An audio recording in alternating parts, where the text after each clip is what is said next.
Anak laki-laki ini adalah putra haram dari keluarga bangsawan. Sejak kecil, Johan selalu dipukuli oleh saudara-saudaranya karena dianggap lemah. Saat itulah dia belajar bahwa satu-satunya orang yang bisa ia percaya hanyalah dirinya sendiri. Setelah berinkarnasi ke dalam tubuh seorang pangeran buangan, ia mengambil satu keputusan, menjadi seorang binaragawan. Ia berlatih dengan berlari bermil-mil, mengonsumsi protein dalam jumlah yang tidak masuk akal, dan berlatih bela diri setiap hari. Setelah bertahun-tahun menjalani latihan yang brutal, ia berubah menjadi monster. Ia mampu menembus batang pohon dengan pukulannya dan merobohkan seluruh hutan. Karena dengan setiap sesi latihan, kekuatan penghancurnya terus tumbuh tanpa batas. Dunia ini adalah tempat di mana darah kaum lemah tumpah dan kaum kuat meminumnya. Sesosok makhluk berjalan menembus hutan yang gelap. Ia berhenti, lalu mulai merumput, memakan dedaunan. Tersembunyi di balik semak-semak, seorang pemburu mengamati. Itulah mangsanya. Ia mengingatkan dirinya untuk tetap tenang, mengingat kembali pelatihannya. Tali busur ditarik kencang, ia bersiap menembak. Namun tepat saat ia melepaskan anak panah, busurnya patah. Suara yang tiba-tiba mengejutkan hewan itu. Temannya berteriak memanggil Lord Johan. Ia menuntut penjelasan mengapa Johan mematahkan busurnya alih-alih menangkap mangsanya. Johan menjawab bahwa busur itu terlalu mudah patah. Namun pria itu mendebat bahwa ia baru membelinya seminggu yang lalu. Ia bertanya mengapa seorang bangsawan seperti Johan bersikeras menjadi pemburu. Ia menyarankan agar Johan belajar ilmu pedang saja. Bangsawan muda itu tetap diam. Ia menjelaskan bahwa ilmu pedang tidak menghasilkan uang sampai seseorang disewa, lalu menyarankan mereka untuk segera pergi. Ia butuh uang untuk bertahan hidup di dunia yang busuk ini. Namanya adalah Johan X, tapi sebelumnya, ia adalah Qin Johan. Ia berinkarnasi ke dunia ini setelah sebuah kecelakaan. Meski terlahir kembali sebagai bangsawan, ia berada di urutan terbawah dalam hierarki keluarganya. Ia tidak punya peluang sedikit pun untuk mewarisi apapun. Tiba-tiba, temannya menghentikannya. Di depan mereka tergeletak kawanan serigala. Temannya melepaskan anak panah di dekat salah satu binatang buas itu. Kawanan itu pun lari ketakutan. Johan memperhatikan dalam diam. Dunia yang ia tempati setelah reinkarnasi ini adalah era abad pertengahan yang sangat realistis. Mereka menemukan tumpukan mayat. Pemuda itu berkomentar bahwa kematian pun tidak memberi mereka ketenangan. Temannya bertanya apakah mereka berasal dari desa mereka. Johan berkata sulit untuk dipastikan, tapi satu hal yang pasti, kaum lemah hanyalah mangsa bagi kaum kuat. Dan untuk menghindari menjadi mangsa di era ini, ia membutuhkan uang. Ketika ia tiba di dunia ini, ia berharap bisa membangkitkan kemampuan yang luar biasa. Ia menyadari bahwa hal itu tidak ada di sini, jadi ia mengubah tujuannya. Tujuan itu adalah uang. Dengan uang, ia bisa meninggalkan wilayah ini dan melakukan apa saja, menjadi pedagang, atau bahkan petani merdeka. Saat Johan terlarut dalam pikirannya, temannya memanggilnya untuk melihat sesuatu. Ia menunjuk tanaman obat yang pernah ia sebutkan, rumput iblis kecil. Tanaman ini langka dan sangat bagus untuk menghentikan pendarahan. Johan segera menyambar tanaman itu. Pasti harganya mahal. Ia menyimpan tanaman itu. Tiba-tiba, pemuda itu melihat kantong tanaman obat di tanah. Ia memberitahu temannya bahwa ia menjatuhkannya. Namun pria itu mengatakan itu bukan miliknya. Johan berpikir itu tidak mungkin, karena tidak ada orang lain yang berani masuk sejauh ini ke dalam hutan. Pemburu yang lebih tua itu kemudian menyadari sesuatu. Suara tiba-tiba bergema di hutan, mengejutkan keduanya. Mereka mendengar seseorang berlari dengan putus asa meminta tolong. Gomboman serigala semakin dekat, membuat mereka waspada. Kemudian, mereka menemukan seorang anak yang terpojok di atas pohon oleh kawanan serigala. Temannya mengenalinya sebagai Del, putri Rubber. Ia bertanya-tanya apa yang dilakukan seorang anak di tempat seperti ini. Kawanan serigala mendekat. Joseph memperingatkan bahwa ada terlalu banyak serigala untuk dilawan sendirian. Ia menyarankan untuk mundur dan mencari bantuan. Namun Johan justru melangkah maju ke arah mereka. Temannya memperingatkan bahwa ini bukan serigala biasa. Pemuda itu berkata ia akan mengalihkan perhatian mereka agar Joseph bisa menyelamatkan Del. Joseph terdiam karena sikap sang bangsawan. Ia tidak percaya Johan menawarkan diri sebagai umpan demi menyelamatkan seorang rakyat jelata. Johan kemudian menyadari bahwa tempat ini adalah tambang emas. Seharusnya ia lebih cepat belajar berburu. Ia menghitung ada setidaknya 10 serigala. Ia mengkalkulasi bahwa jika ia menjual semua kulitnya, ia akan mendapatkan banyak uang. Lalu, ia berteriak pada sumber uangnya yang berharga untuk menunggunya. Pemburu yang lebih tua itu tidak mengerti apa yang terjadi. Johan mencabut pedangnya. Temannya mempertanyakan ilmu pedang berantakan macam apa itu. Hewan-hewan itu menyerbu untuk menyerangnya. Ia bergerak cepat. Salah satu serigala melompat ke arahnya. Serigala itu menggigit bilah pedangnya. Pedang itu hancur setelah digigit serigala. Hewan itu terpental akibat dampaknya, mengejutkan Johan. Kemudian, serigala lain menyerang dari samping. Ia dengan cepat dikepung oleh kawanan itu. Joseph menyaksikan pemandangan itu, memanggil tuannya. Ia berteriak dengan putus asa menyebut nama Sir Johan. Sementara itu, di desa Baltrode, keluarga X sedang melakukan inspeksi wilayah. Penduduk desa membungkuk saat rombongan lewat. Seorang pria melindungi seorang anak di pelukannya. Nyonya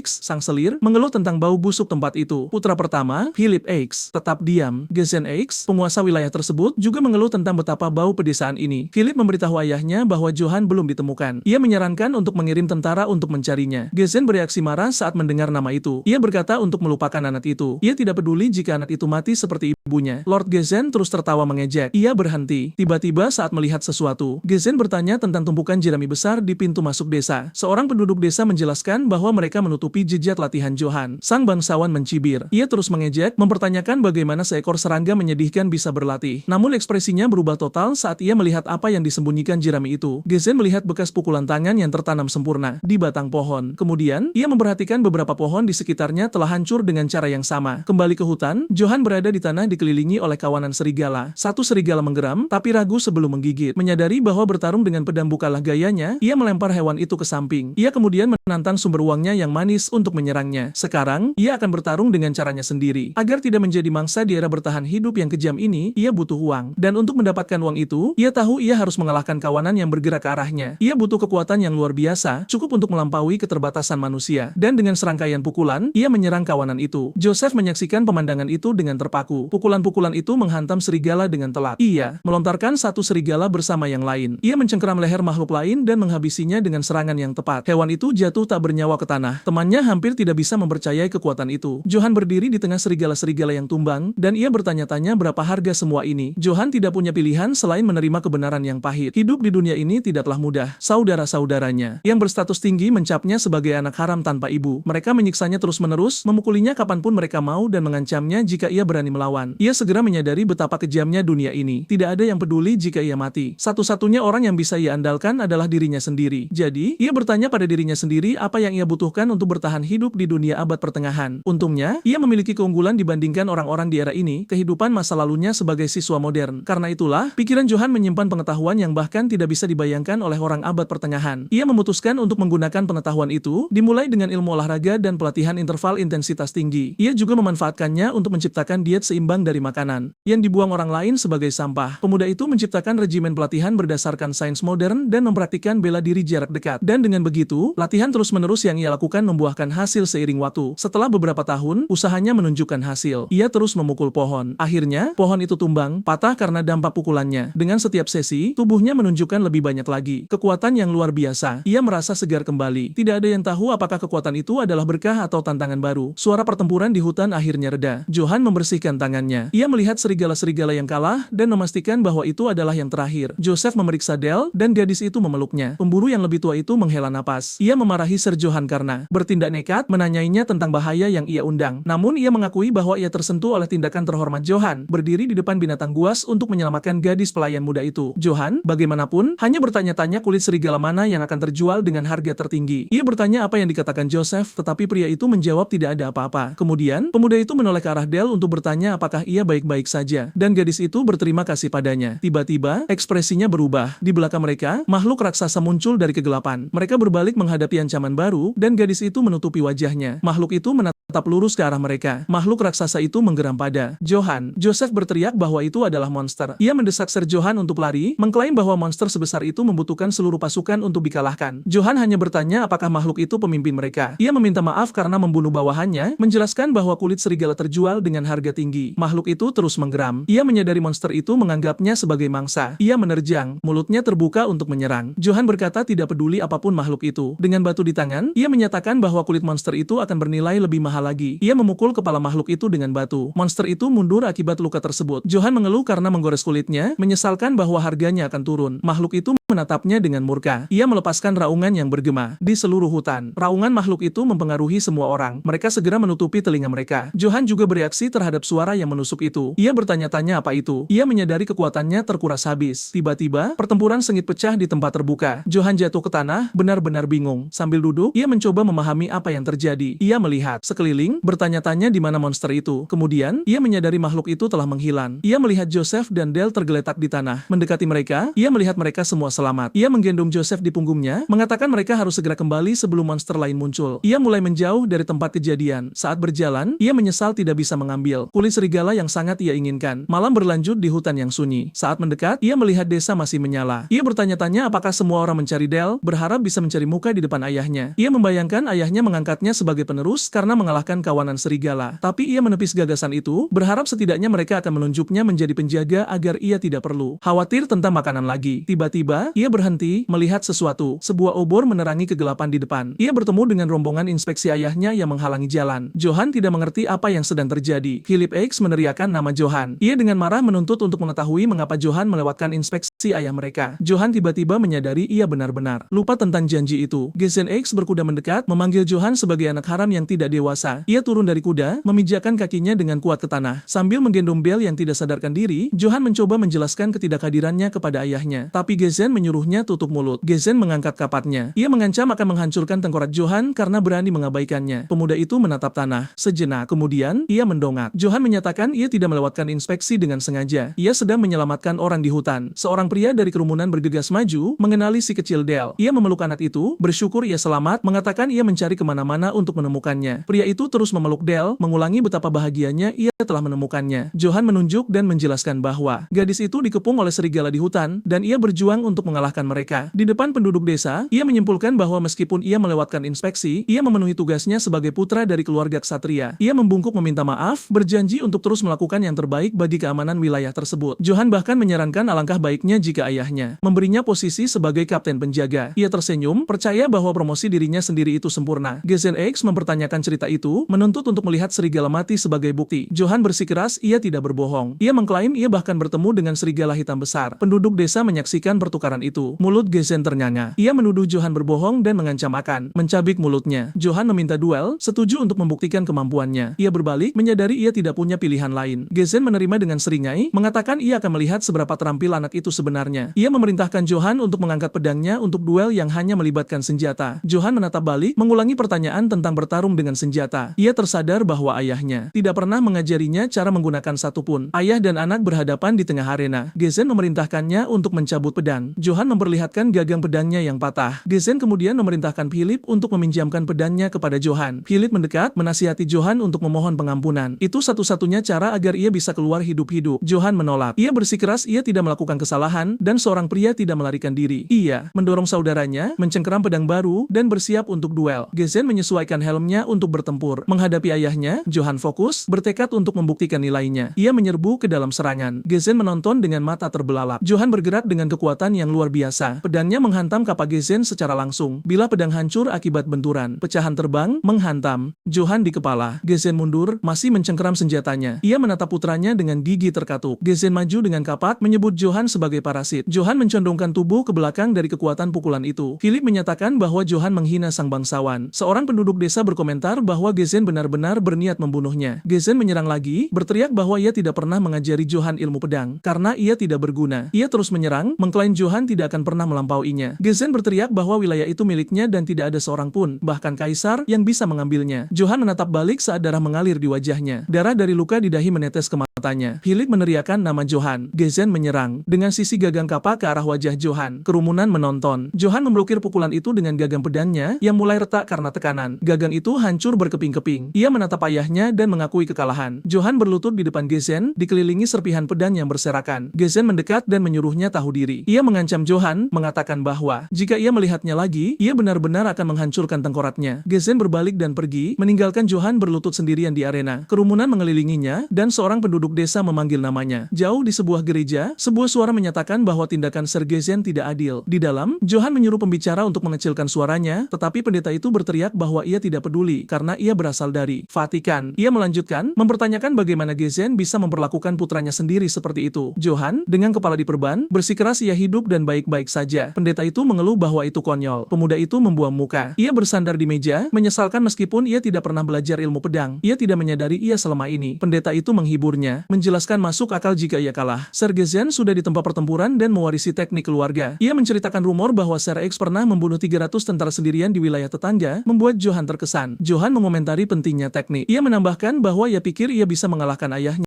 karena ia menghadapi serigala hitam besar. Pendeta itu berbalik tajam ke arahnya. Ia mencengkeram Johan, menuntut untuk mengetahui apakah benar ia melihat serigala hitam di hutan. Johan mengonfirmasi cerita itu, menambahkan bahwa Joseph dan Dale juga melihatnya. Pendeta itu bereaksi dengan cemas. Johan bertanya apa masalahnya dengan serigala itu. Pendeta itu berbalik, menarik buku dari rak. Ia membukanya di depan Johan. Pendeta itu menjelaskan bahwa serigala hitam telah lama dianggap tabu, pertanda kematian. Cerita kuno mengatakan mereka membawa kematian dan pertumpahan darah. Johan berkata ia tidak percaya itu, tapi mengira serigala itu mungkin menyimpan duelnya dengan ayahnya. Pendeta itu meyakinkannya untuk tidak khawatir. Itu hanya dongeng lama. Ia menyarankan mungkin Tuhan membantu Johan karena ia orang yang baik. Pendeta itu menyimpulkan bahwa Johan adalah seseorang yang mendahulukan orang lain daripada dirinya sendiri, membuat Johan tersenyum. Johan mempertanyakan ini. Pemandangan ditarik mundur ke pemandangan malam wilayah itu. Narasi beralih ke Barony Bridge, dekat tanah Higgs. Teriakan minta tolong dan permohonan ampun bergema sepanjang malam. Seorang wanita yang memeluk anak memohon nyawanya. Keduanya terlihat di saat-saat terakhir mereka. Jejak darah menyebar melalui kegelapan. Tangan jatuh tak bernyawa ke tanah. Satu tentara bertanya mengapa mereka mencoba lari. Yang lain menjawab mereka akan tetap mati. Mencatat kekejaman itu semua. Tentara ketiga mempertanyakan perintah untuk membunuh semua orang dan membakar mayat, lalu memutuskan ia tidak peduli. Mereka hanya melakukan pekerjaan mereka demi emas. Dua sosok bertemu di depan gerbang besar yang terbakar. Seorang pria berlutut di depan Ser Karamov, melaporkan bahwa tentara bayaran telah selesai. Ia menyerahkan cincin segel keluarga Bridge. Karamov hanya mengulangi nama keluarga itu. Ia berkomentar bahwa ia memiliki harapan tinggi untuk Bridge, tetapi ia tidak bertahan dua serangan. Karamov kemudian memperkenalkan dirinya sebagai pedang kekaisaran suci dan perwakilan dari Yang Mulia Kaisar. Sebagai pemumpul segel, ia memutuskan bahwa ia akan menghukum semua bangsawan korup sesuai keinginan Kaisar. Ia berjanji bahwa semua yang berdiri bersama Kaisar akan diberi imbalan emas dan kehormatan. Karamov menunjuk ke depan, memerintahkan pasukannya untuk membunuh, menjarah, dan membakar semuanya. Pasukannya maju, menyatakan wilayah Higgs adalah berikutnya. Di medan perang, dua sosok bertukar serangan pedang. Bila beradu sangat dekat dengan helm prajurit, seorang satria berbaju zirah lengkap memblokir serangan. Lawannya yang bertudung menangki sebagai balasannya. Pedang terkunci bersama dengan keras. Gerakan cepat merobek helm dari prajurit bertudung itu. Darah menyemprot ke dalam kegelapan. Helm kosong menggelinding di lantai batu, memperlihatkan wajah pria itu yang berdarah. Matanya tiba-tiba terbuka. Johan tersentak duduk di tempat tidur, terengah-engah. Ia sendirian di kamarnya. Tangan ke wajahnya, ia bertanya-tanya apakah itu hanya mimpi. Kemudian realisasi menghantam. Ia mengalami mimpi buruk yang sama selama berhari-hari. Sejak melihat serigala hitam itu, ia ingat peringatan lama. Serigala itu adalah pertanda kemalangan kuno. Keberadaannya sendiri adalah pertanda buruk yang menyebarkan darah dan membawa kematian. Ia ingat bahwa pendeta bahkan menyebutnya sebagai tanda kematian, tapi Johan menepis pikiran itu. Itu hanya legenda, katanya pada diri sendiri. Ia tidak menyakiti serigala itu. Kemudian, ingatan bertemu makhluk itu di hutan kembali. Ia memang melemparkan batu yang cukup besar ke arahnya. Menepis pikiran-pikiran tidak berguna ini, ia memutuskan untuk pergi berlatih. Saat senja, Johan berlatih sendirian di bukit. Sebuah suara memanggilnya bocah tidak berguna. Ia berbalik. Dua pria mendekat, mengingatkannya akan peringatan ayahnya untuk tetap rendah. Profil. Mereka memprovokasi dia, mencibir, bertanya apakah memotong kayu sepanjang hari benar-benar membuatnya lebih kuat. Ejekan berlanjut. Memecahkan kayu adalah trik murah untuk seseorang seperti dia, kata mereka. Salah satu mengejek mimpinya untuk bergabung dengan penjaga, bersikeras ayahnya tidak akan pernah menunjuk sampah seperti dia. Ia mengakhiri dengan mengatakan ayahnya hanya akan menggunakannya untuk menghancurkan tengkoraknya dan memberi makan dia ke babi. Dengan satu pukulan, Johan benar-benar memusnahkan kayu di depannya. Kedua pria itu menatap, mata lebar, mulut ternyanya. Ia berbalik ke tunggul pohon yang terbelah, lalu kembali ke pria-pria itu. Ia mengundang mereka untuk melangkah lebih dekat dan mengulangi apa yang baru saja mereka katakan. Mereka menolak dan melarikan diri, berteriak bahwa mereka akan menceritakan semuanya kepada ayah Johan. Ia menyaksikan mereka pergi, bergumam bahwa mereka adalah idiot menyedihkan karena tidak mengkhawatirkan masa depan mereka sendiri. Memutuskan untuk mengabaikan mereka, ia kembali ke pelatihannya. Suara lain mengonfirmasi bahwa apa yang mereka katakan adalah benar. Philip mendekat, memberitahu Johan bahwa ayah mereka tidak berniat menunjuknya ke posisi apapun. Johan menjawab ia sudah menduga itu, mengingat ia belum terbunuh. Sampai sekarang, itu bisa lebih buruk. Philip bertanya apakah ia kecewa, tapi Johan hanya mengatakan ia harus mencari cara lain untuk mencari nafkah. Kemudian Philip mengungkapkan kebenarannya. Ayah mereka takut padanya. Johan menghentikan pukulannya di udara. Pemuda itu berbalik menghadapi saudaranya. Philip menjelaskan bahwa kekuatan Johan yang tak terbantahkan adalah ancaman bagi ayah mereka. Ayah menginginkan putra yang patuh seperti Philip, tapi Johan bersikeras hidup dengan prinsipnya sendiri. Philip menyimpulkan bahwa ayah mereka percaya kekuatan Johan suatu hari nanti akan mengambil segalanya darinya, sama seperti ia pernah mengambil segalanya dari kakek mereka. Johan berbalik dengan senyum, menyebut itu semua tidak masuk akal. Philip memerintahkan pelayan untuk membawa apa yang ia minta, dan pria itu segera mematuhi, membuka karung kain besar. Johan menatap. Isinya, bertanya apa itu. Di dalam karung ada surcoat, pedang panjang, dan pelindung dada cadangan. Philip menyatakan ia tidak seperti ayah mereka. Ia tidak cukup bodoh untuk membuang seseorang yang mampu. Johan memperhatikan dia dalam diam. Philip kemudian berjanji untuk menunjuk Johan sebagai kapten penjaga setelah ia menjadi bangsawan. Ia memintanya untuk terus berlatih dan berhenti membuat masalah. Johan berteriak balik bahwa ia tidak pernah memulai masalah. Philip dan pelayan pergi, meninggalkan pemuda itu sendirian di bukit. Ia menatap pelindung dada itu dan menyadari itu adalah baju zirah yang persis sama dari mimpinya. Ia bertanya bertanya-tanya apakah memakainya berarti ia akan mati dengan cara yang sama seperti di mimpi buruk. Namun, untuk beberapa alasan, ia merasa ia bisa mengatasi takdir itu, bahkan tanpa bukti. Johan memutuskan bahwa, bagaimanapun, ia akan membutuhkan perlengkapan jika ingin menang. Ia mengenakan pelindung dada dan jubah, menyesuaikan peralatan ke tubuhnya. Tawa bergema di kejauhan saat matahari terbenam. Di kedai, seorang pria bersikeras ia mengatakan yang sebenarnya, tetapi yang lain menuduhnya mengada-ada. Pria pertama menceritakan bagaimana Sir Johan membunuh serigala dan mencabut pedangnya semata-mata untuk menyelamatkan Dale dan Joseph, menyebutnya sebagai teladan ksatria sejati. Dua pria setuju bahwa Johan jauh lebih mulia daripada Lord Gezen, sementara sosok bertuduh mendengarkan di dekatnya. Penduduk desa lain menambahkan bahwa Johan seharusnya memenggal kepala Gezen hari itu juga. Joseph tiba di bar dan mengumumkan bahwa minuman dibayar olehnya. Sosok bertudung bertanya mengapa. Joseph mengangkat mugnya, mengusulkan roti bakar untuk Sir Johan karena menyelamatkan putrinya, Dale. Salah satu pria menoleh ke orang asing itu, bertanya siapa dia, karena ia belum pernah melihatnya di sekitar sebelumnya. Sosok bertudung itu hanya menunjukkan bahwa mereka menjelek-jelekan sang bangsawan di depan orang asing. Penduduk desa menatapnya. Orang asing itu berkomentar bahwa penduduk lokal di sini sepertinya tidak takut pada apapun. Pria bertudung itu kemudian berkata ia mendapati cerita mereka cukup menarik. Ia menuntut mereka menceritakan lebih banyak menakuti penduduk desa. Ia menentukan bahwa ia ingin tahu lebih banyak tentang Johan X. Jauh, Johan berjalan melalui desa di malam hari. Ia melamun tentang janji Philip untuk menjadikannya kapten penjaga, percaya jalan emasnya akhirnya tiba. Tiba-tiba, Johan berhenti berjalan dan melihat ke samping. Ia melihat pria mabuk duduk di tanah, memutuskan bahwa sebagai calon kapten penjaga, ia tidak bisa mengabaikan warga. Johan mendekat. Ia menawarkan untuk mengantar pria itu pulang agar ia tidak masuk angin. Tiba-tiba, ia merasakan sesuatu yang dingin di lehernya. Belati ditekan ke tenggorokannya. Ia mendongak mencoba memahami apa yang terjadi. Ia bertanya-tanya apakah Gezen mengirim pembunuh itu, tapi menepis pikiran itu. Kemudian ia mempertimbangkan nyonya, atau bahkan Philip. Ia tidak bisa menebak siapa yang mengirimnya. Johan bertanya pada penyerangnya apa yang diinginkannya, menganggap itu tentang uang. Ia menawarkan semua yang ia miliki sebagai ganti nyawanya. Tapi pria bertudung itu mengklaim ia sudah memiliki lebih dari cukup uang. Sosok itu memanggilnya dengan nama dan berkata ia akan mengajukan satu pertanyaan. Ia memperingatkannya, jika jawabannya tidak memuaskannya, tenggorokannya akan dipotong di sana. Johan terkejut dengan kondisi itu, menyadari jawaban yang salah berarti kematian. Ia menenangkan diri, bertekad untuk memberikan jawaban sempurna untuk bertahan hidup. Pria itu mengumumkan pertanyaan dimulai. Johan menguatkan diri. Pria bertudung itu berkomentar tentang fisik Johan dan bertanya apakah ia benar-benar putra Gezen. Johan terkejut dengan pertanyaan itu. Mengingat taruhan hidup atau mati, ia menggeretakkan giginya. Tidak yakin bagaimana menjawabnya. Akhirnya, Johan mengatakan bahwa terkadang singa bisa lahir dari garis keturunan babi. Sosok bertudung itu tetap diam. Johan bertanya-tanya apakah ia memberikan jawaban yang salah. Tudung pria itu bergerak sedikit. Tiba-tiba, ia meledak dalam tawa. Ia menyatakan jawabannya memuaskannya, tetapi menolak permintaan Johan untuk dibebaskan. Sosok itu menyatakan bahwa Johan X sekarang menjadi miliknya. Johan tidak bisa mengerti apa artinya itu. Pria itu adalah Kaigal, pembunuh terhebat kekaisaran dan master racun dari Guild Nasos. Ia menyempurnakan ilmu pedangnya melalui pembunuhan yang tak terhitung jumlahnya, dikenal sebagai ular racun. Tapi Kaigal punya masalah. Ia tidak bisa menemukan penerus untuk mewarisi tekniknya. Ia mencari kemana-mana, tapi hanya menemukan orang-orang yang tidak mampu menggantikannya. Beberapa menunjukkan potensi, tetapi akhirnya kalah. Satu menolak untuk mempelajari keterampilan pembunuh, lebih memilih kematian daripada menodai kehormatannya. Kaigal mengabulkan keinginannya. Lebih dari 30 pewaris keluarga ksatria mati di tangannya. Tidak sabar, ia mengunjungi penyihir kekaisaran. Suara memanggilnya ular racun, orang yang memberikan kematian damai kepada semua. Penyihir mengungkapkan murid yang ia cari berada di Kastil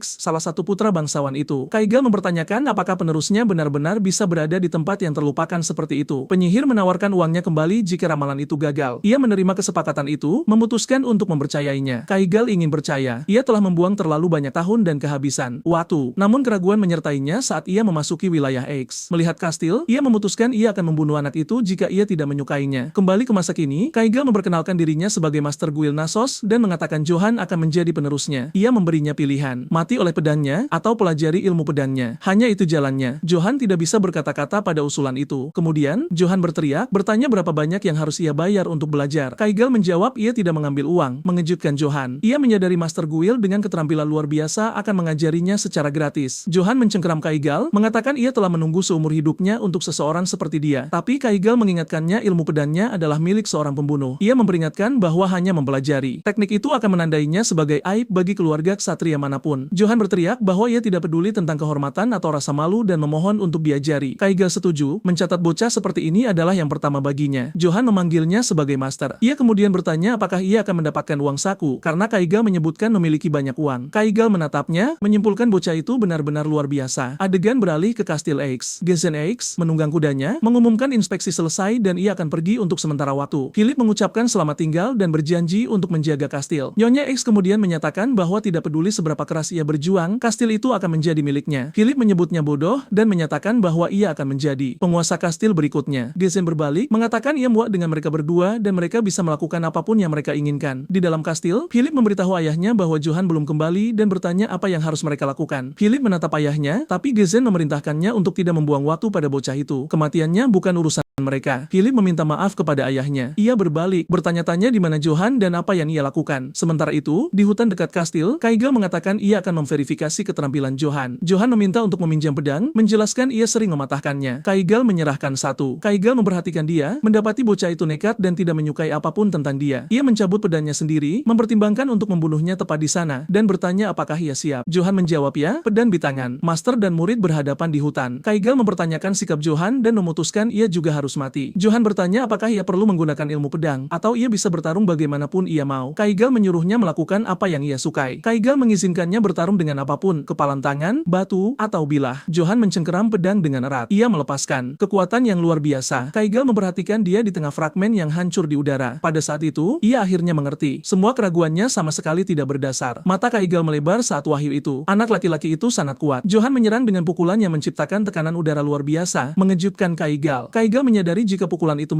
mendarat, paru-paru dan ototnya akan hancur. Seolah-olah ia tidak melawan manusia, tetapi singa. Kemudian, tangan Kaigel bersandar di gagan senjatanya. Adegan menunjukkan pertarungan intens di mana masternya bergerak secara tidak terduga. Johan mempertanyakan pola gerakannya, tidak yakin apakah serangan itu akan datang dari atas atau bawah. Kemudian bila master menghantamnya tepat di wajah, ia terlempar ke tanah akibat dampaknya. Masternya mundur beberapa langkah, memperhatikannya tergeletak di sana. Ia berkomentar bahwa ia memukulnya dengan bagian datar bilah, namun Johan tidak pingsan. Ia menyebutnya konyol. Master mengklaim jika ia lahir 1000 tahun yang lalu, ia akan disebut pahlawan legendaris. Johan berterima kasih padanya, tapi Kaigel memotong untuk mengatakan ada kelemahan kritis. Pada tingkat ini, ia akan mati apapun yang terjadi. Berbaring, Johan bertanya apa yang ia maksud dengan itu. Master menjelaskan bahwa Johan tidak bisa mengendalikan kekuatannya, dan itu akan membunuhnya. Johan membalas bukan berarti ia menyerang dirinya sendiri. Kaigel bersiap untuk langkah selanjutnya. Ia menantangnya untuk menyerang lagi jika ia begitu percaya diri. Ia mengusulkan bahwa jika Johan bisa mematahkan pedangnya alih-alih miliknya sendiri, ia akan memberinya emas. Pemuda itu menyerbu, berteriak padanya untuk menepati janjinya. Ia menyerang dengan sekuat tenaga. Kedua bilah beradu dengan dampak besar, tetapi pedang Johan hancur berkeping-keping. Kekuatan pantulan mendorongnya ke belakang. Johan menyadari situasi itu persis seperti pertarungan melawan ayahnya. Masternya bertanya apakah ia mengerti sekarang, menyatakan ia kalah karena kekuatannya sendiri. Ia memperingatkannya untuk belajar mengendalikan kekuatannya, atau ia akan mati. Johan melepaskan pecahan dari pakaiannya dan bertanya apakah ia melemparkannya ke sana dengan sengaja. Johan menegaskan ia mengerti sekarang. Ia akan belajar mengendalikan kekuatannya untuk bertahan hidup karena ia adalah calon kapten penjaga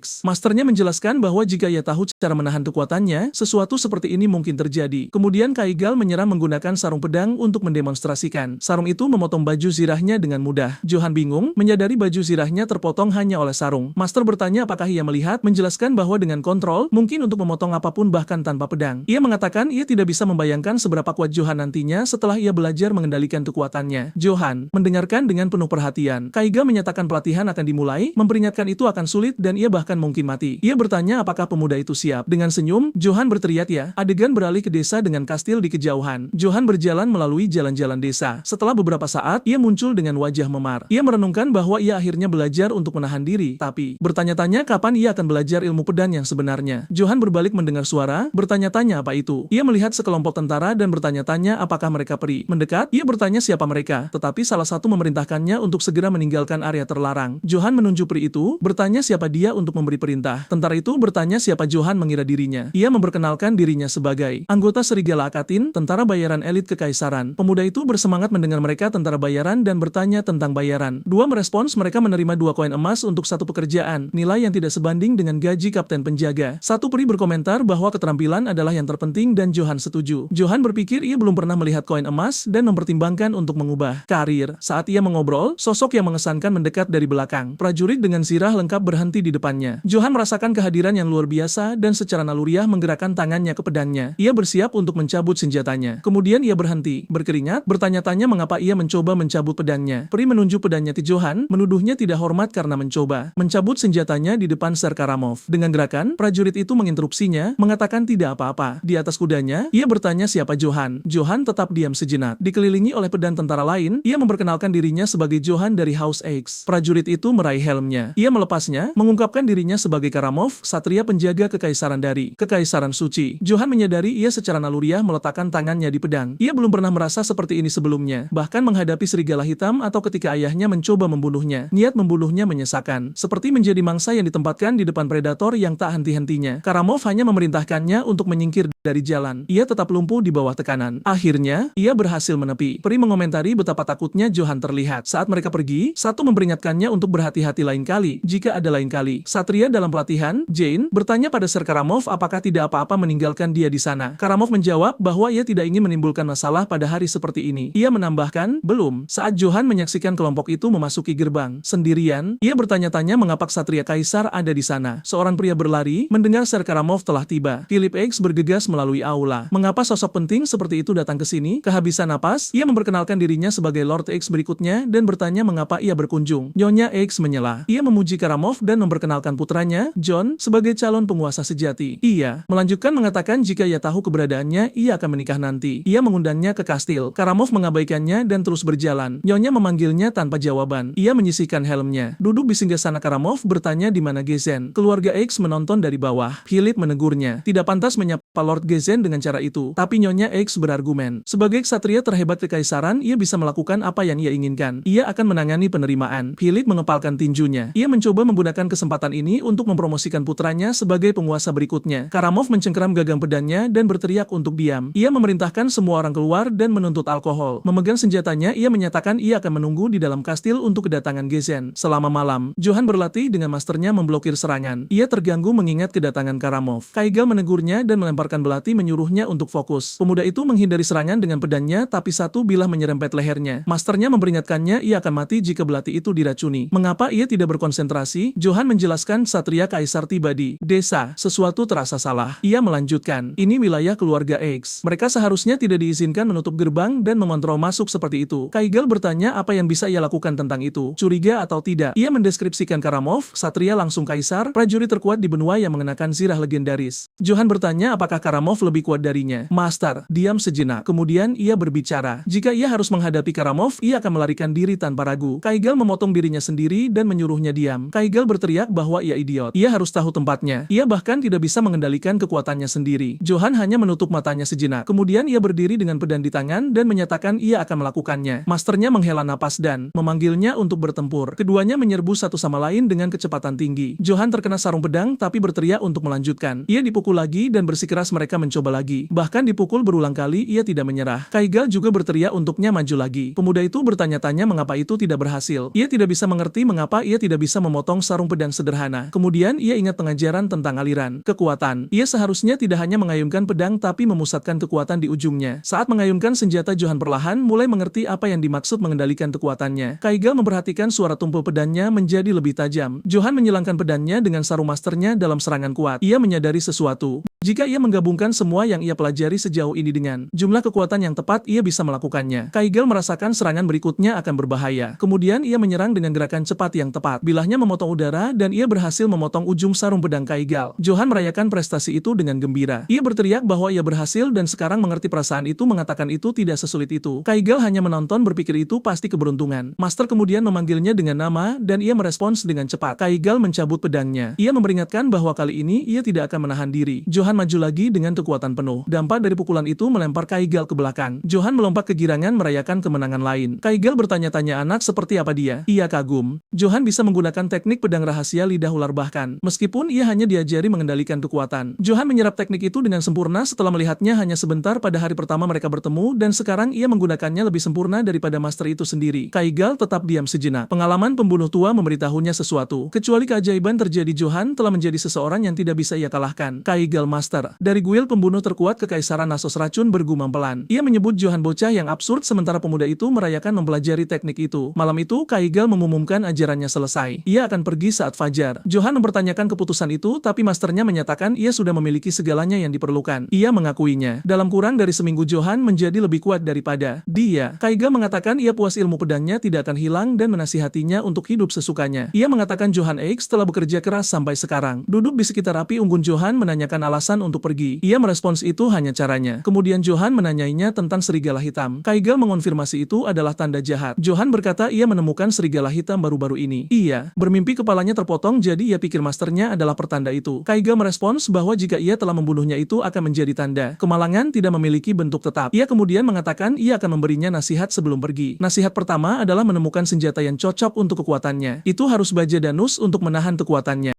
Baja danus adalah logam legendaris yang dijiwai dengan sihir. Metode pembuatannya hilang. Itu hanya bisa ditambang dari reruntuhan kuno, membuat senjata yang terbuat darinya sangat langka. Johan bertanya mengapa merekomendasikannya jika ia tidak mampu membelinya. Kaigal menjawab itu hanya agar ia tahu apa yang harus dicari. Kaigal memperingatkannya jika ia pernah melihat seseorang menggunakan senjata baja danus, bahkan dari jauh, ia harus lari tanpa menoleh ke belakang. Ia memperingatkannya bahwa jika ia tidak tahu batasannya, ia tidak akan hidup lama. Johan setuju untuk mengingat itu. Master berdiri untuk pergi. Johan bertanya apakah ia sudah pergi. Kaigal menasihatinya untuk tidak melawan lawan yang tidak bisa ia kalahkan dan menggunakan segala cara yang diperlukan untuk membunuh jika diperlukan. Ia menyatakan bahwa jika Johan mengikuti aturan ini, ia mungkin tidak akan mati, dan sebagai nasihat terakhir memintanya untuk tidak mati. Johan menyaksikan masternya menjauh melalui hutan gelap, mengingat kata-katanya tentang melarikan diri atau membunuh, dan akhirnya bahwa ia harus selalu bertahan hidup. Johan berjanji ia akan mengingat kata-kata itu. Sementara itu di Kastil X, Nyonya X bertanya pada Karamov apakah alkohol itu memuaskannya. Ia merespons minuman itu terasa seperti air seni busuk dan memerintahkannya untuk membawanya pergi.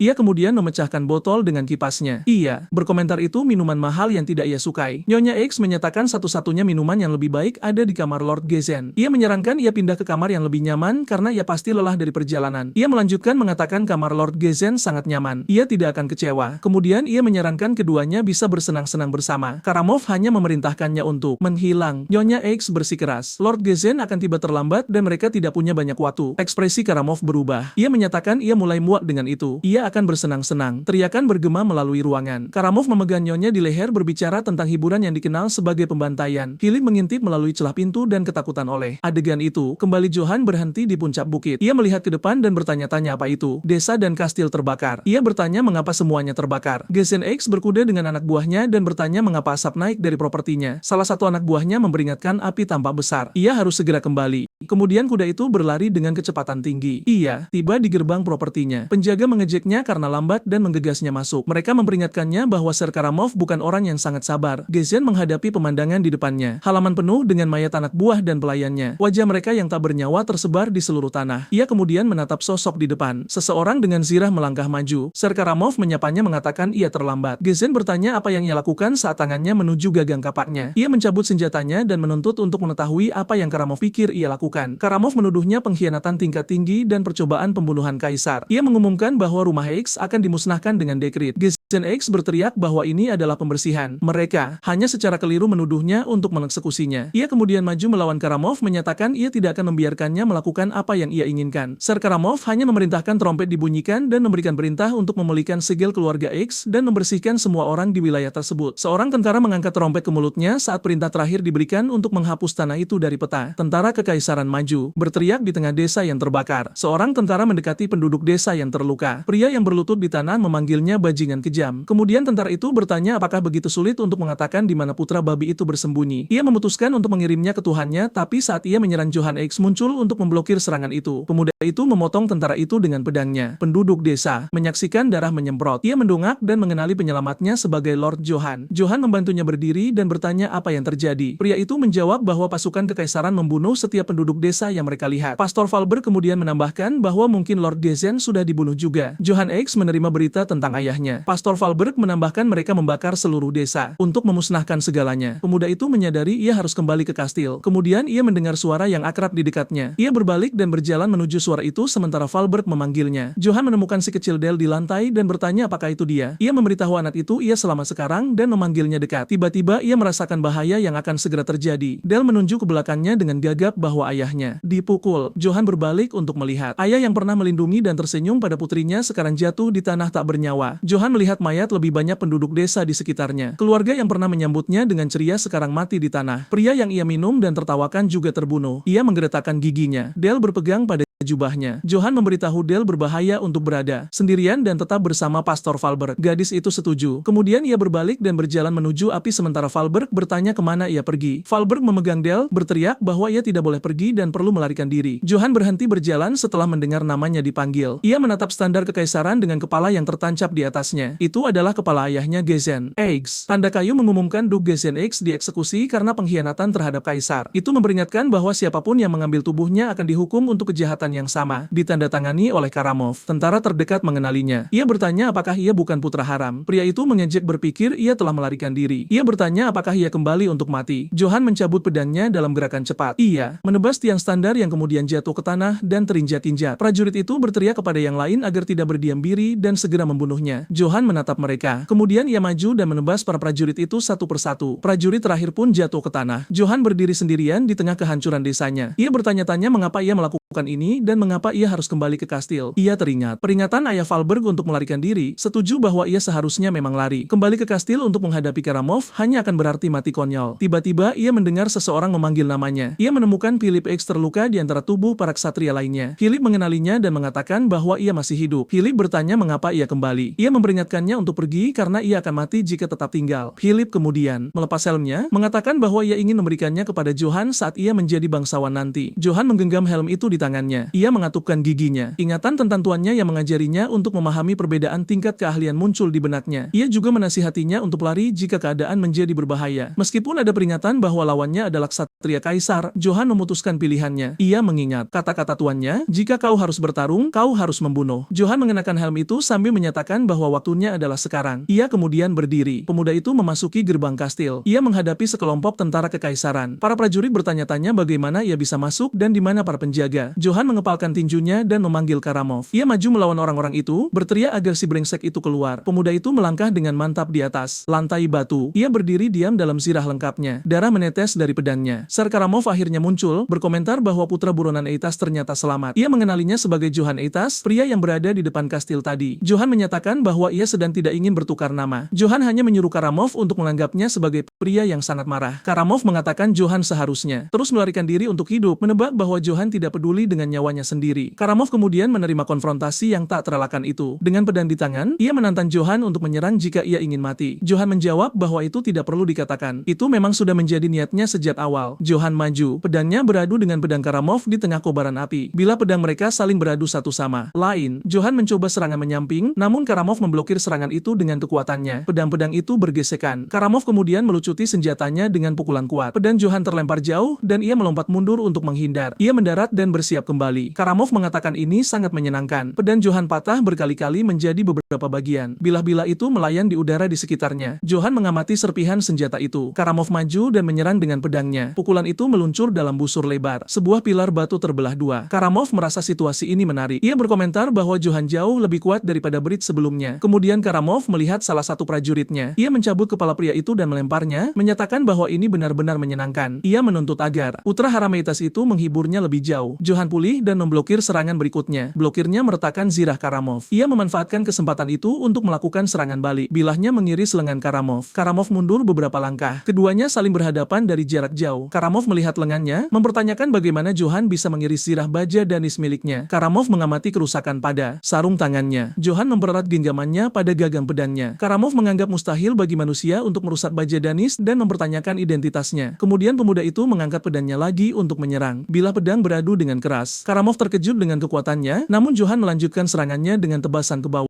Karamov memblokir serangan itu dengan pedangnya. Ia menekan dengan pukulan kuat lainnya. Karamov menilai ia sebagai orang kasar dengan kekuatan yang hanya mengayunkan pedang tanpa teknik. Ia bersiap untuk serangan balik. Ia menangkis serangan Johan ke samping. Kemudian Karamov maju dengan tusukan. Johan menghindar dengan tajam, menegaskan bahwa ia tidak bisa bertahan melawan serangan sederhana itu. Karamov menyadari Johan bertarung hanya dengan naluri tanpa teknik dan bertanya-tanya apakah Gezen tidak pernah mengajarinya cara bertarung. Ia menganggapnya sebagai lawan yang berbahaya dan memutuskan ia harus mengakhiri pertarungan dengan cepat. Karamov bersiap bersiap untuk serangan lebar Johan berikutnya. Karamov menangkis serangan Johan, namun bilahnya menancap dalam pada miliknya sendiri. Dengan kedua tangan, Johan mendorong pedang ke depan, namun Karamov berhasil menangkis serangan itu. Pemuda itu menantangnya untuk menyerang, menyatakan bahwa kepala Karamov akan menggelinding. Karamov kemudian merasakan sesuatu yang tak terduga dalam gerakan Johan. Johan berhasil menahan bilah pedang Karamov dengan tangan kosong. Bentuk ular muncul dari lengannya. Ia kemudian menghantam wajah Karamov dengan pukulan langsung. Pukulan itu melemparkannya ke belakang dengan kekuatan besar. Dampak pukulan itu menghancurkan sebagian zirahnya. Karamov memuntahkan darah. Pedangnya jatuh dan menghantam lantai batu. Ia mundur sambil memegang mulutnya. Kemudian ia mengenali teknik itu sebagai ilmu pedang pembunuhan kegel. Ia menyadari Johan Eitas selama ini menyembunyikan kemampuan aslinya. Matanya membelalat. Ia mengutuk dirinya sendiri karena lengah. Tubuhnya membungkuk ke depan sementara lebih banyak darah keluar dari mulutnya. Genangan darah terbentuk di lantai. Ia tegak kembali dan menatap Johan. Pemuda itu mengawasinya dengan saksama. Johan melepas helmnya lalu bertanya mengapa ia melakukan semua itu. Karamov menjawab semuanya demi Yang Mulia Kekaisaran. Ia menjelaskan kekaisaran tidak stabil, sehingga Yang Mulia menarik pedang kekaisaran untuk memperbaikinya. Pedang yang dikenal sebagai Mafkara itu disebutkan olehnya. Karamov bersandar pada pedangnya sambil terbatuk saat Johan berdiri di hadapannya. Kemudian Karamov mulai tertawa dan menyatakan ia tergerak oleh Johan Eitas. Ia mengatakan bahwa selama puluhan tahun ia bertarung melawan banyak satria, namun tidak pernah menemukan orang sekuat ini. Karamov mengajaknya untuk pergi bersamanya ke kekaisaran. Ia menyatakan Yang Mulia membutuhkan bakat kuat seperti dia sekarang. Ia menjanjikan emas tak terbatas, kejayaan, dan tanah subur yang luas milik kekaisaran. Kaisar sendiri yang akan mengangkatnya menjadi ksatria kekaisaran. Ia mendorongnya untuk menjadi pedang kaisar. Johan, tetap dia menghadapi tawaran emas tak terbatas itu. Ia memalingkan wajahnya. Ia mendongak dan mengatakan bahwa itu adalah kehidupan yang ia impikan suatu hari nanti. Namun sekarang ia tidak merasakan apa-apa. Lalu ia menolak mentah-mentah. Karamov mempertanyakan apa yang ia katakan. Johan mengonfrontasinya karena membunuh keluarganya dan juga pelayan tak berdosa yang tidak melakukan kesalahan apapun. Karamov mengulangi kata pelayan, lalu bertanya apakah ia menolak tawarannya. Karena pelayan, ia menggeretakkan giginya. Kemudian Karamov berteriak bertanya siapa yang peduli dengan kematian mereka dan menyebut mereka serangga. Karamov menyatakan yang kuat meminum darah yang lemah dan itulah hukum dunia. Johan tetap diam mendengar kata-katanya. Ia mengepalkan tinjunya dan meminta maaf kepada tuannya, mengatakan ia tidak bisa mengendalikan kekuatannya. Pemuda itu kemudian maju dan menghantam wajahnya dengan pukulan. Dampak pukulan itu menghantam kepala Karamov. Johan tetap mengepalkan tinjunya. Ia menyerang lagi sambil berteriak tentang ini demi kaisar. Pukulan kedua mengenai sisi kepala Karamov. Ia melanjutkan serangan sambil berteriak tentang nyawa yang tidak berharga. Mata Karamov mencerminkan pukulan yang mendekat. Johan berteriak bertanya apa yang membuatnya berpikir ia begitu hebat. Ia kemudian menuntut untuk tahu siapa yang memberinya hak untuk menghakimi siapa yang hidup dan siapa yang mati. Johan mendaratkan pukulan terakhir di wajah Karamov. Matanya membelalak karena dampak pukulan itu. Darah menyembur dari wajahnya. Tangannya berkedut di lantai. Johan menurunkan tinjunya yang berdarah. Ia berdiri di atas tubuh Karamov yang jatuh. Kemudian ia berbalik untuk berjalan pergi. Karamov menyebutnya bodoh. Ia mengatakan ia seharusnya menerima tawarannya. Dan sekarang sudah terlambat bagi orang yang mematahkan pedang kaisar. Sekarang ia hanya akan merasakan penderitaan mulai saat ini. Johan menatapnya saat jari Karamov jatuh tak bernyawa. Tubuhnya kemudian hancur. Johan merenung bahwa untuk bertahan hidup di dunia yang menerima kematian, yang ia pikirkan hanyalah uang. Tapi sekarang ia mengepalkan tinjunya. Semua orang di wilayah itu telah dibantai dan keluarga serta tetangganya dibunuh dan dibakar. Bahkan jika seluruh dunia menjadi musuhnya, ia berjalan di antara mayat karena ia hanya melakukan apa yang perlu dilakukan. Ia tidak akan pernah menyesali apa yang ia lakukan, tidak peduli apa yang mereka katakan. Karena inilah sekarang cara ia hidup. Gerbang benteng terbuka di bawah langit malam. Seorang penjaga membersihkan jalan. Jane dan rombongan elfnya memasuki halaman. Ia menoleh ke arah prajurit yang terluka, bertanya sekali lagi apakah laporannya benar. Prajurit itu bersumpah tidak ada kebohongan dalam kata-katanya, memohon agar ia mempercayainya. Ia menceritakan bagaimana pria itu menerobos area tersebut dan menghajar setiap prajurit. Kemudian dengan tangan kosong mengambil kepala Ser Karamov. Prajurit itu menyimpulkan bahwa itulah terakhir kali mereka melihat Ser Karamov. Jane melihat mayat-mayat di tanah dan bertanya mengapa mayatnya tidak ada di sana. Ia menuntut untuk tahu bagaimana ia bisa percaya cerita seperti itu tanpa bukti. Pria itu menjawab bahwa ia juga tidak mengerti bagian itu, tapi ia melihatnya terjadi. Seorang elf lain mendekat, memberitahu Tuan Jane bahwa kelompok pengejar sudah siap. Ia mengonfirmasi akan segera ke sana. Jane melangkah melewati halaman. Ia berdiri di depan pasukannya lalu memberi perintah untuk membunuhnya dan membunuhnya. Jane mengumumkan targetnya adalah Johan Eitas. Johan berlari melewati hutan saat matahari terbenam. Ia menuduhnya sebagai pengkhianat garis keturunannya dan tersangka pembunuhan Ser Karamov. Pemuda itu terus melarikan diri melewati hutan sambil menggendong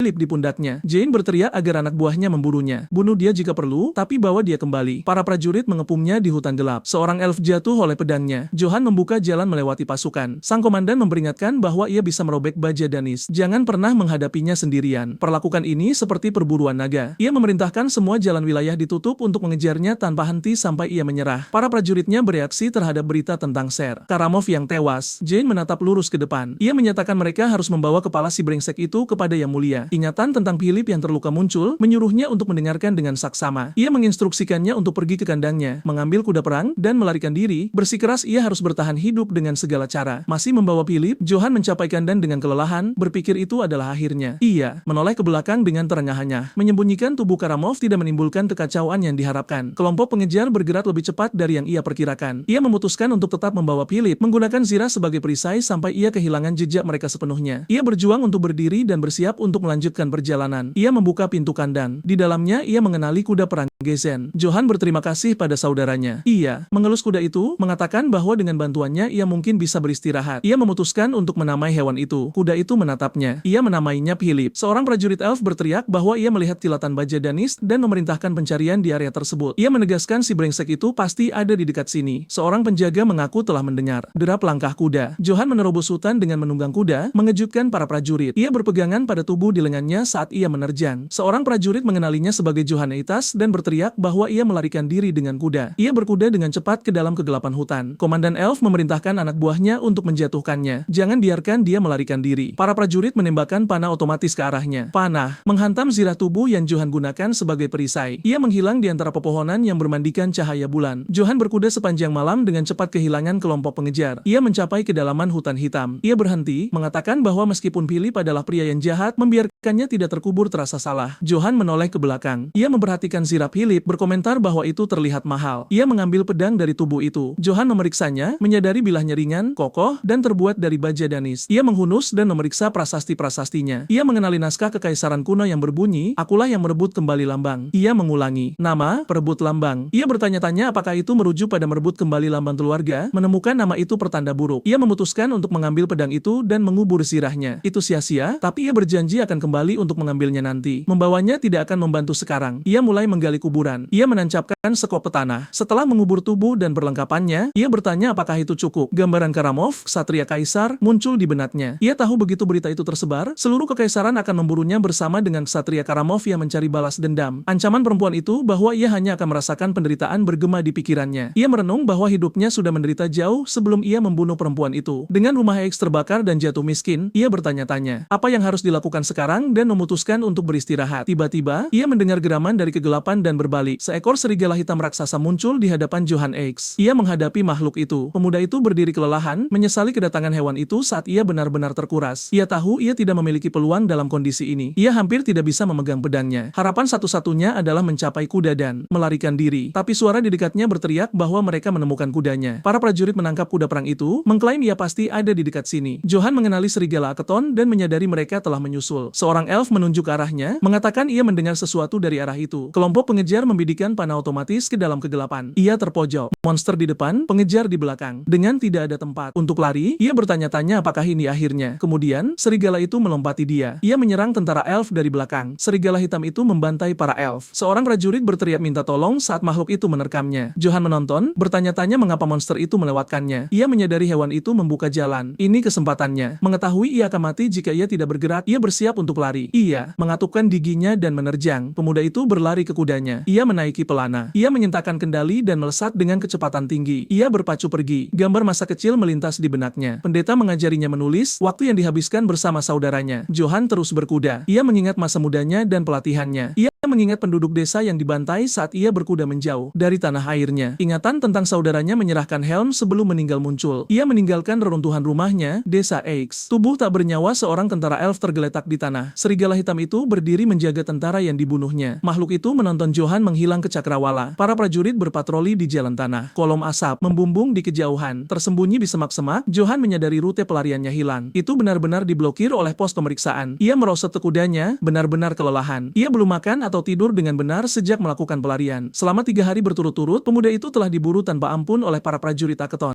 Johan telah kehilangan hitungan berapa kali ia hampir mati. Bertahan melawan serangan kelompok. Ia telah mencapai batasnya. Ia hampir tidak memiliki kekuatan untuk mengangkat pedangnya sendiri. Di kejauhan, lebih banyak penjaga memblokir satu-satunya jalan keluar. Ia tidak punya tempat tersisa untuk pergi. Berjongkok rendah, ia terus mengamati para prajurit yang bergerak di sepanjang jalan. Tiba-tiba, kafilah pedagang dengan pengawalan bersenjata muncul di jalan. Sebuah ide muncul di benaknya. Johan memutuskan ia akan menyamar sebagai pedagang. Ia akan menggunakan kelompok itu untuk melewati pos pemeriksaan tanpa menimbulkan kecurigaan. Di kafilah, seorang pria menyapa Sir Eldens dari perusahaan dagang katana. Eldens bertanya apa itu. Tentara bayaran di sampingnya menunjuk dengan gugup ke jalan. Seorang penunggang bersenjata lengkap muncul di hadapan mereka. Han, pemimpin tentara bayaran, menyarankan mereka bersiap untuk bertarung. Tentara bayaran Gamson bertanya mengapa mereka begitu khawatir tentang satu ksatria. Gora menyuruhnya untuk melihat dengan saksama. Pria itu mengenakan zirah lempeng lengkap dan menunggang kuda perang. Selain itu, ia mengenakan helm lempeng dan pelindung dada logam. Han mencengkeram kepala Gamson, memerintahkannya untuk melihat pedang di pinggang ksatria itu. Gagan senjata itu mengungkapkan bahwa itu ditempa dari baja Danis. Itu bisa memotong zirah mereka dengan mudah. Tentara bayaran muda itu masih ragu mereka bisa kalah karena ada 9 dari mereka. Salah satu pria mendorongnya ke samping, kesal karena ia tidak bisa berpikir jernih dengan dia di sekitarnya. Tentara bayaran lain memukul kepalanya, menyuruhnya menutup mulut jika ia tidak tahu apa-apa. Eldens memerintahkan Goran dan Han untuk menyiapkan semua orang untuk menyerang pada sedikit pun pergerakan mencurigakan. Ia mengumumkan ia akan memeriksa situasi terlebih dahulu. Mereka semua harus menyerang saat ia memberi sinyal. Kedua tentara bayaran memonfirmasi perintah itu. Kemudian, Eldens turun dari gerbong dan mendekati ksatria itu. Saat ia berjalan, Han menginstruksikan anak buahnya untuk menjatuhkan target dari kudanya saat pertarungan dimulai. Pedagang itu memperkenalkan dirinya sebagai Eldens dari perusahaan katana. Ia meminta nama ksatria itu untuk menghindari kesalahpahaman. Johan, yang menyamar di bawah helmnya, terkejut melihat bahwa ia adalah manusia kucing. Eldens mengamati tentara bayarannya siap untuk bertempur. Johan merasakan ketidakpercayaan. Ia memutuskan ia perlu membuat manusia kucing itu menurunkan kewaspadaannya, jadi ia memperkenalkan dirinya sebagai Johan dan menjelaskan bahwa penampilannya disebabkan oleh serangan bandit. Ia meminta Eldens untuk memberitahu anak buahnya untuk tidak menyerangnya. Pedagang itu meminta maaf. Ia membenarkannya dengan mengatakan bahwa sebagai penjual, ia harus selalu bersiap untuk yang terburuk. Johan mengatakan ia mengerti situasinya. Ia kemudian bertanya apakah ia bisa bepergian dengan kelompok itu karena ia kehilangan semua uangnya dalam serangan itu. Sebagai imbalan atas sedikit makanan dan tempat tidur, ia menawarkan untuk membantu melindungi kafilah. Eldens mengevaluasi proposal itu dan akhirnya menyetujui kesepakatan tersebut. Ia memberitahu mereka sedang dalam perjalanan ke Marcel dan menyarankan Johan berkenalan dengan para tentara bayaran. Pemuda itu berterima kasih padanya, meskipun ia tidak tahu di mana tujuan itu berada. Berjalan menjauh, Eldens menjelaskan kepada anak buahnya bahwa Johan hanyalah seorang pengembara, tapi mereka harus mengawasi dia. Dan jika terjadi sesuatu, ia memerintahkan mereka untuk tidak ragu membunuhnya. Para tentara bayaran mengonfirmasi perintah itu. Sekarang, Johan hanya perlu khawatir tentang melewati pos pemeriksaan. Kafilah kemudian melanjutkan perjalanannya di sepanjang jalan. Salah satu prajurit di pos pemeriksaan memberitahu yang lain bahwa orang-orang mendekat. Serigala Aketon kemudian memerintahkan kafilah untuk berhenti untuk pemeriksaan singkat. Johan akhirnya mencapai rintangan, berharap untuk lewat tanpa diketahui. Eldens melangkah maju dan memperkenalkan dirinya, meminta untuk berbicara langsung dengan orang yang bertanggung jawab. Penjaga itu mengenali perusahaan dagang katana yang memiliki kantor pusat utama di Marcel. Ia menyapa pedagang itu dan menjelaskan bahwa mereka hanya mengikuti perintah untuk mencari pedagang buronan. Johan mengerti bahwa pos pemeriksaan itu disiapkan secara khusus untuk menangkapnya. Salah satu prajurit mendekatinya dan menuntut ia melepas helmnya untuk menunjukkan wajahnya. Ia mengarang alasan bahwa ia memiliki kondisi kulit. Para penjaga mengejeknya dan bersikeras bahwa ia menunjukkan wajahnya. Pemimpin kelompok bertanya apakah ksatria itu menyembunyikan sesuatu. Keduanya kemudian saling menatap dalam momen ketegangan. Johan bersiap untuk yang terburuk dan meletakkan tangannya di gagang pedangnya. Namun, diskusi itu terputus oleh suara. Eldens berteriak pada para prajurit, bertanya apakah mereka berani mencurigai perusahaannya dan menuntut untuk melihat komandan. Ia kemudian mengancam penjaga itu, mengatakan bahwa jika ada gangguan lebih lanjut, ia akan mengajukan keluhan langsung kepada kapten. Ia menetapkan bahwa keluhan itu akan diajukan secara pribadi di cabang Marcel. Penjaga itu kemudian menyerah dan memerintahkan anak buahnya untuk membuka jalan bagi mereka. Prajurit lain menunjukkan frustrasi dengan keputusan atasan mereka. Pemimpin kelompok mendekati Johan dan mengatakan ia beruntung. Kafilah akhirnya melewati pos pemeriksaan dan melanjutkan perjalanannya. Ksatria muda itu menoleh ke belakang sekali lagi. Para prajurit hanya melihat kelompok itu bergerak menjauh di jalan. Menjelang senja, para tentara bayaran berkumpul di sekitar api unggun untuk mengatur giliran jaga. Di tendanya, Eldens memeriksa gulungan. Ia kemudian mendekati Johan Johan dan menyuruhnya untuk tidur karena ia tidak memiliki tugas. Pemuda itu berterima kasih pada salah satu tentara bayaran. Kantong tidur dilemparkan ke tanah untuknya. Johan duduk, akhirnya siap untuk beristirahat. Ia kemudian jatuh ke dalam tidur lelap. Di samping api unggun, seorang pria menonton bulan purnama melalui pepohonan. Yang lain muncul dari kegelapan vegetasi. Ia kemudian memerintahkan semua orang untuk bersiap. Rencananya adalah mengepung mereka di dekat bukit dan menyerang semua orang sekaligus. Dalam mimpi, Sersan Kim Jo-han mengingat hari-harinya di militer. Selama latihan taktis, ia berhasil melaksanakan strategi pertahanan mendalam, melawan pasukan musuh yang lebih unggul. Kehebatan taktisnya yang luar biasa menjadi contoh cemerlang bagi sesama prajuritnya. Komandan Batalion Letnan Kolonel Kim Ibak memberinya medali dan cuti 5 hari. Sersan muda itu memberi hormat kepada atasannya. Ia merayakan dalam hati, berpikir kehidupan militer benar-benar cocok untuknya. Tapi budaya kuno dan giliran kerja yang melelahkan segera mengubah pikirannya. Yang terburuk dari semuanya adalah gaji yang sangat rendah. Itulah yang membuatnya memutuskan untuk melarikan diri. Dalam mimpinya, ia diseret kembali ke pangkalan. Johan tersentak bangun. Ia duduk, menyadari itu hanya mimpi. Ia menarik napas dalam-dalam, masih menepis ketakutan. Mimpi tentara merusak tidurnya dan sekarang seluruh tubuhnya sakit. Ia melirik ke samping. Bulan masih menerangi camp. Tiba-tiba, hujan, panah mulai turun. Johan bersiap menghadapi dampak. Dengan gerakan secepat kilat, ia menangkap panah hanya beberapa inci dari wajahnya. Ia menyadari para prajurit telah menemukannya lagi. Kesal karena ditemukan, ia berdiri, memutuskan ia perlu memperingatkan tentara bayaran terlebih dahulu. Ia berteriak, memperingatkan semua orang tentang penyergapan musuh. Eldens dan yang lainnya tersentak bangun oleh peringatan mendadak itu. Adegan berkedip kembali ke 5 menit sebelum serangan. Han mengeluh kepada Gamson, bertanya mengapa mereka satu-satunya yang memeras keringat sementara ksatria baru tidak melakukan apa-apa. Ia menyuruh tentara bayaran muda itu menutup mulutnya. Pemimpin itu menjelaskan mereka tidak bisa mempercayai tugas jaga kepada orang asing yang mungkin membunuh mereka dalam tidur dan mencuri persediaan mereka. Ia memperingatkannya bahwa jika ia terus bersikap ceroboh, ia tidak akan bertahan lama di bidang pekerjaan ini. Han berbalik untuk melanjutkan patrolinya. Gamson mengungkapkan ia menjadi tentara bayaran untuk hidup seperti pria sejati. Tapi ia mengeluh bahwa jika ia tahu tentara bayaran Goran adalah sekumpulan pengecut, ia tidak akan pernah bergabung. Han berbalik ke arah Gamson dan bertanya apa yang baru saja ia katakan. Kedua tentara bayaran itu saling menatap di hutan gelap. Tiba-tiba, teriakan penyergapan menyela mereka. Panah mulai menghujani dengan cepat. Han mendorong Gamson ke tanah, melindunginya dengan tubuhnya sendiri. Saat hujan panah akhirnya berhenti, ia mengangkat kepalanya. Ia memerintahkan Gamson untuk pergi mengambil yang lain segera. Tapi tentara bayaran muda itu melesat ke arah berlawanan. Han melihatnya melarikan diri sampai seseorang memanggil namanya. Goran berlari mendekat, lega menemukannya masih hidup dan memperingatkannya tentang serangan itu. Tentara bayaran itu bertanya tentang Gamson, tapi dengan cepat mengalihkan fokus ke keselamatan Elden. Ia melaporkan pedagang itu bersembunyi di bawah gerbong dan mereka perlu bersiap untuk bertarung. Johan mendekat dan memerintahkan mereka untuk membentuk perimeter pertahanan di sekitar gerbong. Ia menjelaskan mereka perlu bertarung bersama karena mereka tidak tahu dari mana serangan akan datang. Goran mempertanyakannya, bertanya apakah ia pikir ia adalah majikan mereka. Han memberitahu Johan mereka akan mengurus diri mereka sendiri. Pemuda itu sebaiknya khawatir tentang kelangsungan hidupnya sendiri. Ksatria itu terkejut dengan responsnya. Goran kemudian mengumpulkan para tentara bayaran, memerintahkan semua orang untuk mengambil perisai mereka dan bersiap untuk bertempur. Johan mendekati. Han menyatakan ia pernah terlibat dalam pertarungan serupa sebelumnya dan meminta perisai untuk membantu. Tiba-tiba, Eldens menolak permintaan itu, mengatakan tidak ada cukup perisai dan ia harus berjuang untuk dirinya sendiri. Ia berbalik, menyadari para tentara bayaran tidak mempercayainya. Matanya membelalak saat musuh mendekat. Sekelompok besar bandit muncul dari kegelapan hutan. Johan menyadari ini bukan serigala Akiten, hanya pencuri biasa. Han berteriak agar semua unit maju. Para tentara bayaran menerjang ke dalam hutan untuk melawan musuh. Ditinggalkan, Johan bertanya-tanya siapa yang akan melindungi gerbong. Para tentara bayaran dan bandit berbenturan dengan intens. Pemimpin pencuri mendesak anak buahnya untuk menggunakan keunggulan jumlah mereka. Goran membela diri, berteriak agar rekan-rekannya mempertahankan posisi mereka. Mundur berarti mati. Seorang bandit mendaratkan pukulan telak di wajah Goran. Han menjerit nama kaptennya. Bandit itu mengangkat belati di atas Goran, siap untuk menghabisinya. Johan mengepalkan tinjunya, memutuskan untuk campur tangan. Dengan gerakan cepat, ia menghunus pedangnya. Seorang pencuri berbalik, terkejut dengan tindakan mendadak itu. Bandit terdekat lainnya juga, bingung dengan apa yang terjadi. Dari tanah, Goran menonton pemandangan itu terungkap. Dalam sekejap, Johan menyeri salah satu musuh menjadi dua. Darah bandit mengalir di bilah pedangnya. Johan menyadari rune pada senjata itu menyerap darah. Salah satu bandit berteriak bahwa musuh memiliki pedang iblis dan tidak bisa dikalahkan. Johan memperkenalkan dirinya sebagai Johan dari keluarga Yites dan menuntut untuk tahu siapa mereka yang menyerangnya. Han dan Goran tertegun mengetahui ia seorang bangsawan. Ia hanya sedikit mengubah nama aslinya dari Ites menjadi Ites. Para bandit berbisik di antara mereka sendiri, menyadari mereka dalam masalah besar karena menyerang seorang bangsawan dari keluarga terkemuka. Johan menuntut mereka menjawab pertanyaannya. Ia mengerahkan pedangnya ke pemimpin, bertanya apakah mereka akan menyerah sekarang atau apakah mereka lebih suka menemui ajalnya oleh bilah pedangnya. Bangsawan itu memperingatkan mereka untuk mempertimbangkan keputusan mereka dengan saksama. Pemimpin bandit hanya bernapas berat, tidak memberikan respons. Kemudian, salah satu pencuri melempar pedangnya ke tanah. Segera yang lain lain mengikuti dengan senjata mereka. Tangan terangkat, pemimpin akhirnya mengumumkan penyerahan diri mereka. Johan menyarungkan pedangnya. Ia berbalik ke Goran, memerintahkannya untuk mengikat para tahanan dan mengizinkannya membunuh siapapun yang melawan. Goran mendekati Ser Eldens, bertanya apa yang harus mereka lakukan sekarang. Ia khawatir bangsawan itu mungkin menyimpan dendam karena perlakuan buruk mereka sebelumnya, karena mereka pikir ia hanyalah pengembara yang diperlengkapi dengan baik. Tapi Eldens meyakinkannya, mengatakan ia akan menangani situasi itu. Fakta bahwa mereka mengizinkannya bergabung sejak awal dihitung sebagai niat baik. Pedagang itu mendekati Johan, mengomentari malam sulitnya. Ia berterima kasih padanya karena melindungi kafilah, mengatakan ia tidak tahu bagaimana ia bisa membalas budi. Johan meletakkan tangan di bahunya, menyatakan hal terpenting adalah keselamatan semua orang. Manusia kucing itu terkejut, ia tidak menuntut kompensasi. Dengan itu, bangsawan muda itu melangkah pergi, tapi ia berbalik dan meminta agar lain kali mereka meminjamkan perisai. Elden setuju segera, berjanji ia akan menjadi yang pertama mendapatkan satu. Johan kemudian menyebutkan rencananya untuk menginterogasi para tahanan dan meminta bantuan tentara bayaran. Goran menyarankan bahwa sekarang statusnya diketahui, berbicara kepada para tahanan lebih formal akan membuat semua orang tenang. Seorang tentara bayaran mendorong salah satu pencuri yang ditangkap di depan. Ia segera dipaksa berlutut di hadapan Johan. Bangsawan itu mendekat, bertanya siapa dia dan mengapa ia menyerang mereka. Pemimpin mengungkapkan mereka adalah tentara pribadi dari rumah Brits yang telah dimusnahkan. Berbulan-bulan lalu, rumah Brits tiba-tiba diserang atas tuduhan pengkhianatan terhadap kaisar. Mereka yang bertanggung jawab membantai wilayah mereka adalah Serigala Akiten. Mereka melawan dengan putus asa, tapi dikalahkan dan terpaksa mundur ketika Algojo bangsawan bergabung dalam pertempuran. Tentara bayaran di samping Johan mengonfirmasi kemungkinan besar itu dia, Karamov, anjing pemburu kaisar. Pemimpin bandit membungkuk, meminta maaf karena melakukan pelanggaran berat. Ia menjelaskan tentara kekaisaran memburu mereka sebagai pemberontak dan orang utara memunggungi mereka, mencap mereka desertir. Meskipun ia tidak bisa membenarkan perampokan, mereka harus melakukan sesuatu untuk bertahan hidup. Johan bertanya apakah ada motif lain untuk serangan itu. Pria itu menyangkalnya, menyatakan satu-satunya alasan mereka menyerang adalah kekayaan kafilah yang jelas. Eldens menjadi marah, berteriak bahwa pengiriman perusahaan dagang dibangun di atas kepercayaan. Johan meminta tentara bayaran untuk menahannya, memerintahkan Ser Eldens untuk tenang. Ia merenungkan pengkhianatan terhadap kaisar, mengingat Karamov mengatakan itu semua untuknya. Akhirnya, ia memahami situasinya. Johan menyimpulkan tidak pernah ada pengkhianatan. Itu hanyalah dalih bagi kaisar untuk membersihkan para bangsawan menggunakan Karamov. Johan mengutuk kaisar, berharap dia mendapatkan kematian paling mengerikan yang bisa dibayangkan. Ia menyadari para bandit berada dalam situasi yang sama dengan dirinya, juga korban dari mereka yang berkuasa. Namun mereka menjadi bandit dan bangsawan muda itu tidak yakin bagaimana menangani mereka. Han mendekat meminta perintah, menawarkan untuk memukul lebih banyak informasi dari mereka. Johan menolak, mengatakan mereka sudah tahu segalanya yang mereka butuhkan. Tiba-tiba, Gamson kembali, menerjang masuk untuk memukuli salah satu tahanan sampai mati. Tahanan yang terikat berhasil memblokir serangan tentara bayaran muda itu. Han turun tangan, meraih senjata Gamson sebelum ia bisa menyerang lagi. Gamson berbalik, menuntut untuk tahu mengapa ia dihentikan. Pemimpin tentara bayaran menyatakan mereka tidak punya hak untuk menghukum para tahanan, terutama dia, setelah ia menelantarkan rekan-rekannya dan melarikan diri. Tentara bayaran muda itu hanya menerima situasi itu dengan acuh tak acuh. Pemimpin bandit memohon pada Ser Johan untuk mengampuni nyawa mereka, berjanji untuk tidak pernah berbuat salah lagi. Tahanan lain meringkuk di tanah dalam ketakutan. Han menawarkan untuk mengeksekusi mereka semua segera jika diberi perintah. Johan mencengkeram gagam pedangnya, merenungkan pilihannya. Ia memutuskan para tentara bayaran harus melucuti senjata mereka dan melepaskan mereka. Pemimpin bandit berterima kasih, tapi Gamson mempertanyakan mengapa ia mengampuni nyawa mereka. Bangsawan muda itu berbalik ke para tahanan, menyuruh mereka mendengarkan dengan saksama. Ia mengatakan ia mengerti keadaan mereka, tapi merampok kafilah tidak dapat diterima. Johan mengungkapkan bahwa, seperti mereka, ia hanya mempelajari keterampilan agar bisa bertahan hidup. Eldens terkejut mendengar seorang bangsawan berbicara tentang mempelajari keterampilan bertahan hidup. Tentara bayaran menunjuk Goran, menyatakan ia hanya ada di sana karena gajinya bagus. Bangsawan itu berteriak agar mereka mempelajari keterampilan baru dan mencari cara jujur untuk mencari nafkah. Pemimpin bandit membungkuk dalam rasa terima kasih, berjanji mereka tidak akan pernah melupakan belas kasihannya. Johan memberitahu kelompok itu mereka juga harus bergerak. Ia tidak ingin terjebak dalam masalah lebih lanjut. Di kejauhan, makhluk bayangan menonton mereka dari puncak bukit. Sosok itu bangkit dalam kegelapan, mengungkapkan dirinya sebagai serigala dengan mata merah yang menyala. Kelompok itu memutuskan untuk beristirahat di tempat kecil bernama Rothsburg sebelum melanjutkan ke Marcel. Kepala desa diberitahu bahwa Ser Eldens dari perusahaan dagang katana telah tiba. Ia pergi menemui pedagang itu di halaman desa. Eldens menyapanya dengan antusias, mengatakan sudah berbulan-bulan. Kepala desa menyambutnya kembali dan bertanya apakah ada sesuatu yang terjadi di jalan. Pedagang itu menceritakan pertemuan dengan kelompok bandit, berkomentar bahwa keadaan telah memburuk sejak kaisar menjadi gila. Ia segera ditegur, mengatakan itu bisa menimbulkan masalah jika seorang loyalis kekaisaran mendengarnya. Tapi Eldens menjelaskan semuanya berhasil berkat seorang bangsawan yang sangat berani yang bepergian bersama mereka. Kepala desa menyebutkan seorang bangsawan palsu lewat berminggu-minggu lalu, tapi ia menghajar pria itu dan mengusirnya dari desa. Manusia kucing itu hanya tertawa, mencatat temannya masih bertindak sembrono ketika ia kehilangan kesabarannya. Eldens meyakinkannya yang satu ini berbeda berbeda. Bangsawan ini berani, jujur, dan melindungi mereka dari para bandit. Ia bahkan menolak imbalan apapun, mengejutkan kepala desa. Kepala desa menyadari memiliki ksatria itu akan menjadi bantuan besar melawan bandit. Di masa-masa ini, ksatria yang baik sangat penting bagi keamanan publik. Dengan pemikiran itu, ia mengundang kelompok itu untuk tinggal selama beberapa minggu dan beristirahat. Eldens menolak, tapi kepala desa bersikeras hubungan mereka memungkinkan bantuan seperti itu. Eldens bercanda bahwa kepala desa mencoba mencuri temannya, dan kepala desa tertawa. Kepala desa kemudian bertanya di mana bangsawan itu. Saat ini, ia sedang kelaparan, terlihat seperti pengemis yang akan mati di jalan. Goran mendekat dan memanggil Sir Johan, yang bertanya apa yang ia inginkan. Tentara bayaran itu menawarkan tas kain berisi koin yang disita dari para bandit. Ia menjelaskan mereka menjual semua barang dan senjata bandit dengan harga yang lumayan. Bangsawan muda itu bertanya apakah ia mengambil bagian untuk dirinya sendiri, tapi tentara bayaran itu menyangkalnya, mengatakan Johan adalah orang yang menangkap mereka. Johan menatap uang di helmnya sejenak. Kemudian ia menyerahkan tas yang lebih besar kepada Goran, memerintahkannya untuk membaginya di antara anak buahnya. Tentara bayaran itu menolak, mengatakan itu terlalu banyak dan jarahan seharusnya menjadi miliknya. Tapi Johan bersikeras. Ia menunjukkan bahwa ia sudah mengambil bagiannya, memegang hanya beberapa koin di tangannya. Bangsawan itu meyakinkannya tidak apa-apa. Ia tahu menghabiskan sedikit uang untuk menjaga kesetiaan kelompok tentara bayaran lebih baik daripada menghadapi serigala Akiten sendirian. Selain itu, ia tidak bertarung sendirian. Johan menyatakan bahwa setelah bertarung bersama membuat mereka menjadi rekan seperjuangan, berharap gerakan itu menciptakan ikatan kepercayaan. Ia mengucapkan selamat tinggal pada tentara bayaran itu dan berjalan pergi. Goran menontonnya pergi, mengenali martabat sejati seorang satria yang peduli pada bawahannya. Tentara bayaran itu berbalik untuk mengumpulkan anak buahnya. Ia mengumumkan bahwa Sir Johan telah menunjukkan kemurahan hati yang besar kepada mereka. Goran menjelaskan bangsawan itu membagikan keuntungan dari jarahan perang dan memerintahkan semua orang untuk membentuk barisan. Tentara bayaran lain tertegun, mempertanyakan apakah ia benar-benar memberikan uang yang seharusnya menjadi miliknya. Mereka saling bertukar pandang tidak percaya. Kejutan itu dengan cepat berubah menjadi perayaan saat kelompok itu mulai meneriakkan nama Johan di seluruh desa. Kemudian, di sebuah penginapan, bangsawan muda itu tidur nyenyak, pedangnya di sampingnya. Pintu kamarnya mulai berderi terbuka perlahan. Api lilin di samping. Tempat tidur tiba-tiba padam. Johan terus tidur, tidak menyadari kehadiran di ruangan itu. Sepasang mata merah menatapnya dari kegelapan. Sosok bertopeng mencondongkan tubuh ke arahnya, memegang belati. Malam sebelum serangan, seorang pria mengumumkan bahwa Sir Johan telah bermurah hati dan akan membagikan jarahan perang sehingga semua orang mendapatkan bagian mereka. Dengan berita itu, kerumunan pria meledak. Dalam perayaan, melalui jalan-jalan kota, Johan berjalan saat orang-orang di sekelilingnya meneriakkan namanya. Meskipun ia menyimpan barang-barang paling mahal untuk dirinya sendiri, ia tetap memenangkan kesetiaan anak buahnya. Seorang pria yang lebih tua mendekat dan bertanya apakah ia Sir Johan. Terkejut, Johan bertanya apakah orang asing itu mengenalnya dan menerima jawaban bahwa ia mengenalnya, karena ia adalah bangsawan yang datang bersama Tuan Eldens. Pria itu kemudian menawarkan untuk membawanya ke kamar terbaik yang tersedia, menjelaskan bahwa perusahaan dagang katana telah membayar semua pengeluaran. Pembayaran itu adalah cara Eldens untuk melunasi utangnya dengannya. Tanpa keberatan, Johan setuju dan meminta pria itu untuk memimpin jalan. Kemudian, di antara para prajurit, salah satu dari mereka bertanya mengapa hanya satu orang yang tidak dibayar. Yang lain menjelaskan bahwa Gamson bersembunyi sementara semua orang bertarung, dan karena itu, ia tidak akan menerima apapun. Mendengar ini, Gamson berbalik ke samping. Tiba-tiba, sesuatu di kejauhan menarik perhatiannya. Melalui jendela, ia melihat Johan dipimpin oleh pria yang lebih tua itu. Pemandangan bangsawan di luar memicu ide di benaknya. Johan tiba di penginapan, mencari istirahat. Di dalam kamar, pria itu bersantai di pemandian air panas. Menenggelamkan tubuhnya ke dalam air, ia merasa akhirnya bisa beristirahat sedikit. Tempat tidur empuk dan mandi air panas adalah hal-hal sederhana yang tidak pernah ia bayangkan bisa membuatnya begitu bahagia. Sebelum ini, ia tidak menyadari betapa sulitnya hidup sebagai pengembara tanpa atap di atas kepalanya. Meskipun ia lahir di keluarga bangsawan, ia tidak pernah merenungkan kemewahan tidur di tempat tidur tua. Segalanya berubah ketika kaisar gila itu meratakan wilayahnya dengan tanah. Selain dia, banyak orang lain juga menjadi korban serangan itu. Namun, ia selamat, yang mungkin menempatkannya dalam situasi yang lebih baik daripada kebanyakan orang. Di tengah pikiran, ia bertanya-tanya apakah ia seharusnya menerima tawaran Karamov. Dengan tingkat ini, tentara kekaisaran pasti akan menemukan dan mengeksekusinya. Karena ini, ia perlu memikirkan jalan keluar lain sampai sebuah ide tiba-tiba muncul di benaknya. Para tentara bayaran itu tidak bisa berbuat apa-apa terhadap Elden. Kelompok tentara bayaran tidak akan takut pada pedagang sederhana, tapi pada perusahaan tempat ia bernaung. Ingatan membawanya kembali ke apa yang ia pelajari tentang perusahaan dagang di pasar desa ketika ia masih muda. Perusahaan yang terhubung ke jaringan yang sama berbagi informasi dan dana lintas batas. Ketika mereka kuat, mereka dapat memengaruhi politisi, bangsawan, atau bahkan tentara negara untuk bertahan hidup dari penganiayaan kaisar. Ia perlu mendekati perusahaan dagang dengan biaya berapapun. Namun, ia memutuskan untuk meninggalkan pemikiran yang lebih kompleks nanti, lebih memilih untuk mengisi perutnya dan tidur. Di luar, malam perlahan berlanjut. Johan jatuh, tertidur di tempat tidurnya sambil menggenggam pedangnya sendiri. Tanpa suara, pintu kamar tidur terbuka perlahan. Seorang pembunuh mendekatinya memegang belati di tangannya. Ia mengulurkan tangan untuk mengambil pedang Johan. Sebelum ia bisa menyentuhnya, bangsawan itu menghentikannya dengan mencengkeram bergelangan tangannya dan bertanya apakah mereka tidak pernah lelah dengan ini. Reaksi tak terduga itu mengejutkan pria bertopeng itu. Duduk di tempat tidur, Johan menuntut jawaban. Ia kemudian bertanya apakah ia salah satu Ante Karamov. Putus asa, si pembunuh berjuang dan berteriak agar ia melepaskan. Tanpa usaha yang jelas, Johan melemparkannya melalui pintu. Saat ia menghantam lantai, pria itu dicengkeram kakinya. Putus asa, ia menyeret dirinya menyusuri lorong memohon bantuan. Terlambat, si penyerang menyadari pria yang ia ajak bertarung bukanlah manusia. 5 menit sebelum kejadian, pemilik penginapan tidur nyenyak di meja resepsionis. Sementara itu, dua pria muda menaiki tangga dengan keheningan total. Gamson meyakinkan Pra bahwa tidak apa-apa meninggalkan pekerjaan di tangan pria itu. Yakin, ia menyatakan bahwa Volun, pria terkuat di desa, cepat dan tidak akan tertangkap dengan belati dan topeng yang ia ambil. Pada saat yang sama, Pel, si fanatik kuda, mengikuti rencana dan mendekati kuda perang. Dengan hati-hati, ia menaiki hewan itu dan menyuruhnya diam. Penasaran, Pra bertanya pada Gamson apakah pedang bangsawan itu benar-benar berharga. Sebagai tanggapan, Gamson bertanya apakah ia pernah melihat pedang yang mampu memotong seseorang menjadi dua. Ia mengatakan ia menyaksikan senjata itu membelah seorang prajurit menjadi dua dan bahwa sesuatu dengan begitu banyak kekuatan tidak mungkin murah. Selain itu, Satria itu bukan apa-apa tanpa pedangnya. Tiba-tiba, mereka berdua mengintip ke lorong. Di hadapan mereka melihat penyerang di lantai dan siluet Johan berdiri di pintu kamar tidur. Pria yang terluka itu terus berteriak minta tolong. Dalam diam, Gamson menonton pemandangan itu. Ketakutan, Pra mencengkeramnya dan bertanya apa yang sedang terjadi. Tanpa ragu, Gamson menyuruhnya lari jika ia ingin hidup. Perasaan bahwa ada sesuatu yang sangat salah mengambil alih dan kepastian bahwa mereka ditakdirkan muncul. Pada saat itu, muncul dan bertanya siapa mereka dan apa yang mereka rencanakan. Di luar, Pel menunggu dengan kuda-kuda. Melihat yang lain mendekat, ia berkomentar bahwa mereka akhirnya tiba. Kesal, Gamson berteriak padanya untuk tutup mulut dan bersiap untuk melarikan diri. Ia kemudian berbalik ke Pra dan bertanya di mana Volun. Dengan suara gemetar, Pra menjawab bahwa ia entah mati atau hampir mati. Gamson memerintahkan semua orang untuk menaiki kuda mereka dan melarikan diri, tapi Pra masih khawatir tentang Volun. Sementara Pel menolak untuk meninggalkannya, Gamson memperingatkan bahwa bangsawan itu mungkin mengejar mereka. Tiba-tiba, atap penginapan meledak. Di antara puing-puing, Johan melompat ke arah mereka. Di pinggiran Kekaisaran Suci Selatan, tubuh-tubuh tergantung berayun dari satu pohon. Di dekatnya, seorang prajurit memalu patok kayu ke tanah. Setelah selesai, ia berbalik ke rekannya dan mengonfirmasi bahwa pekerjaan itu selesai dan patoknya kokoh.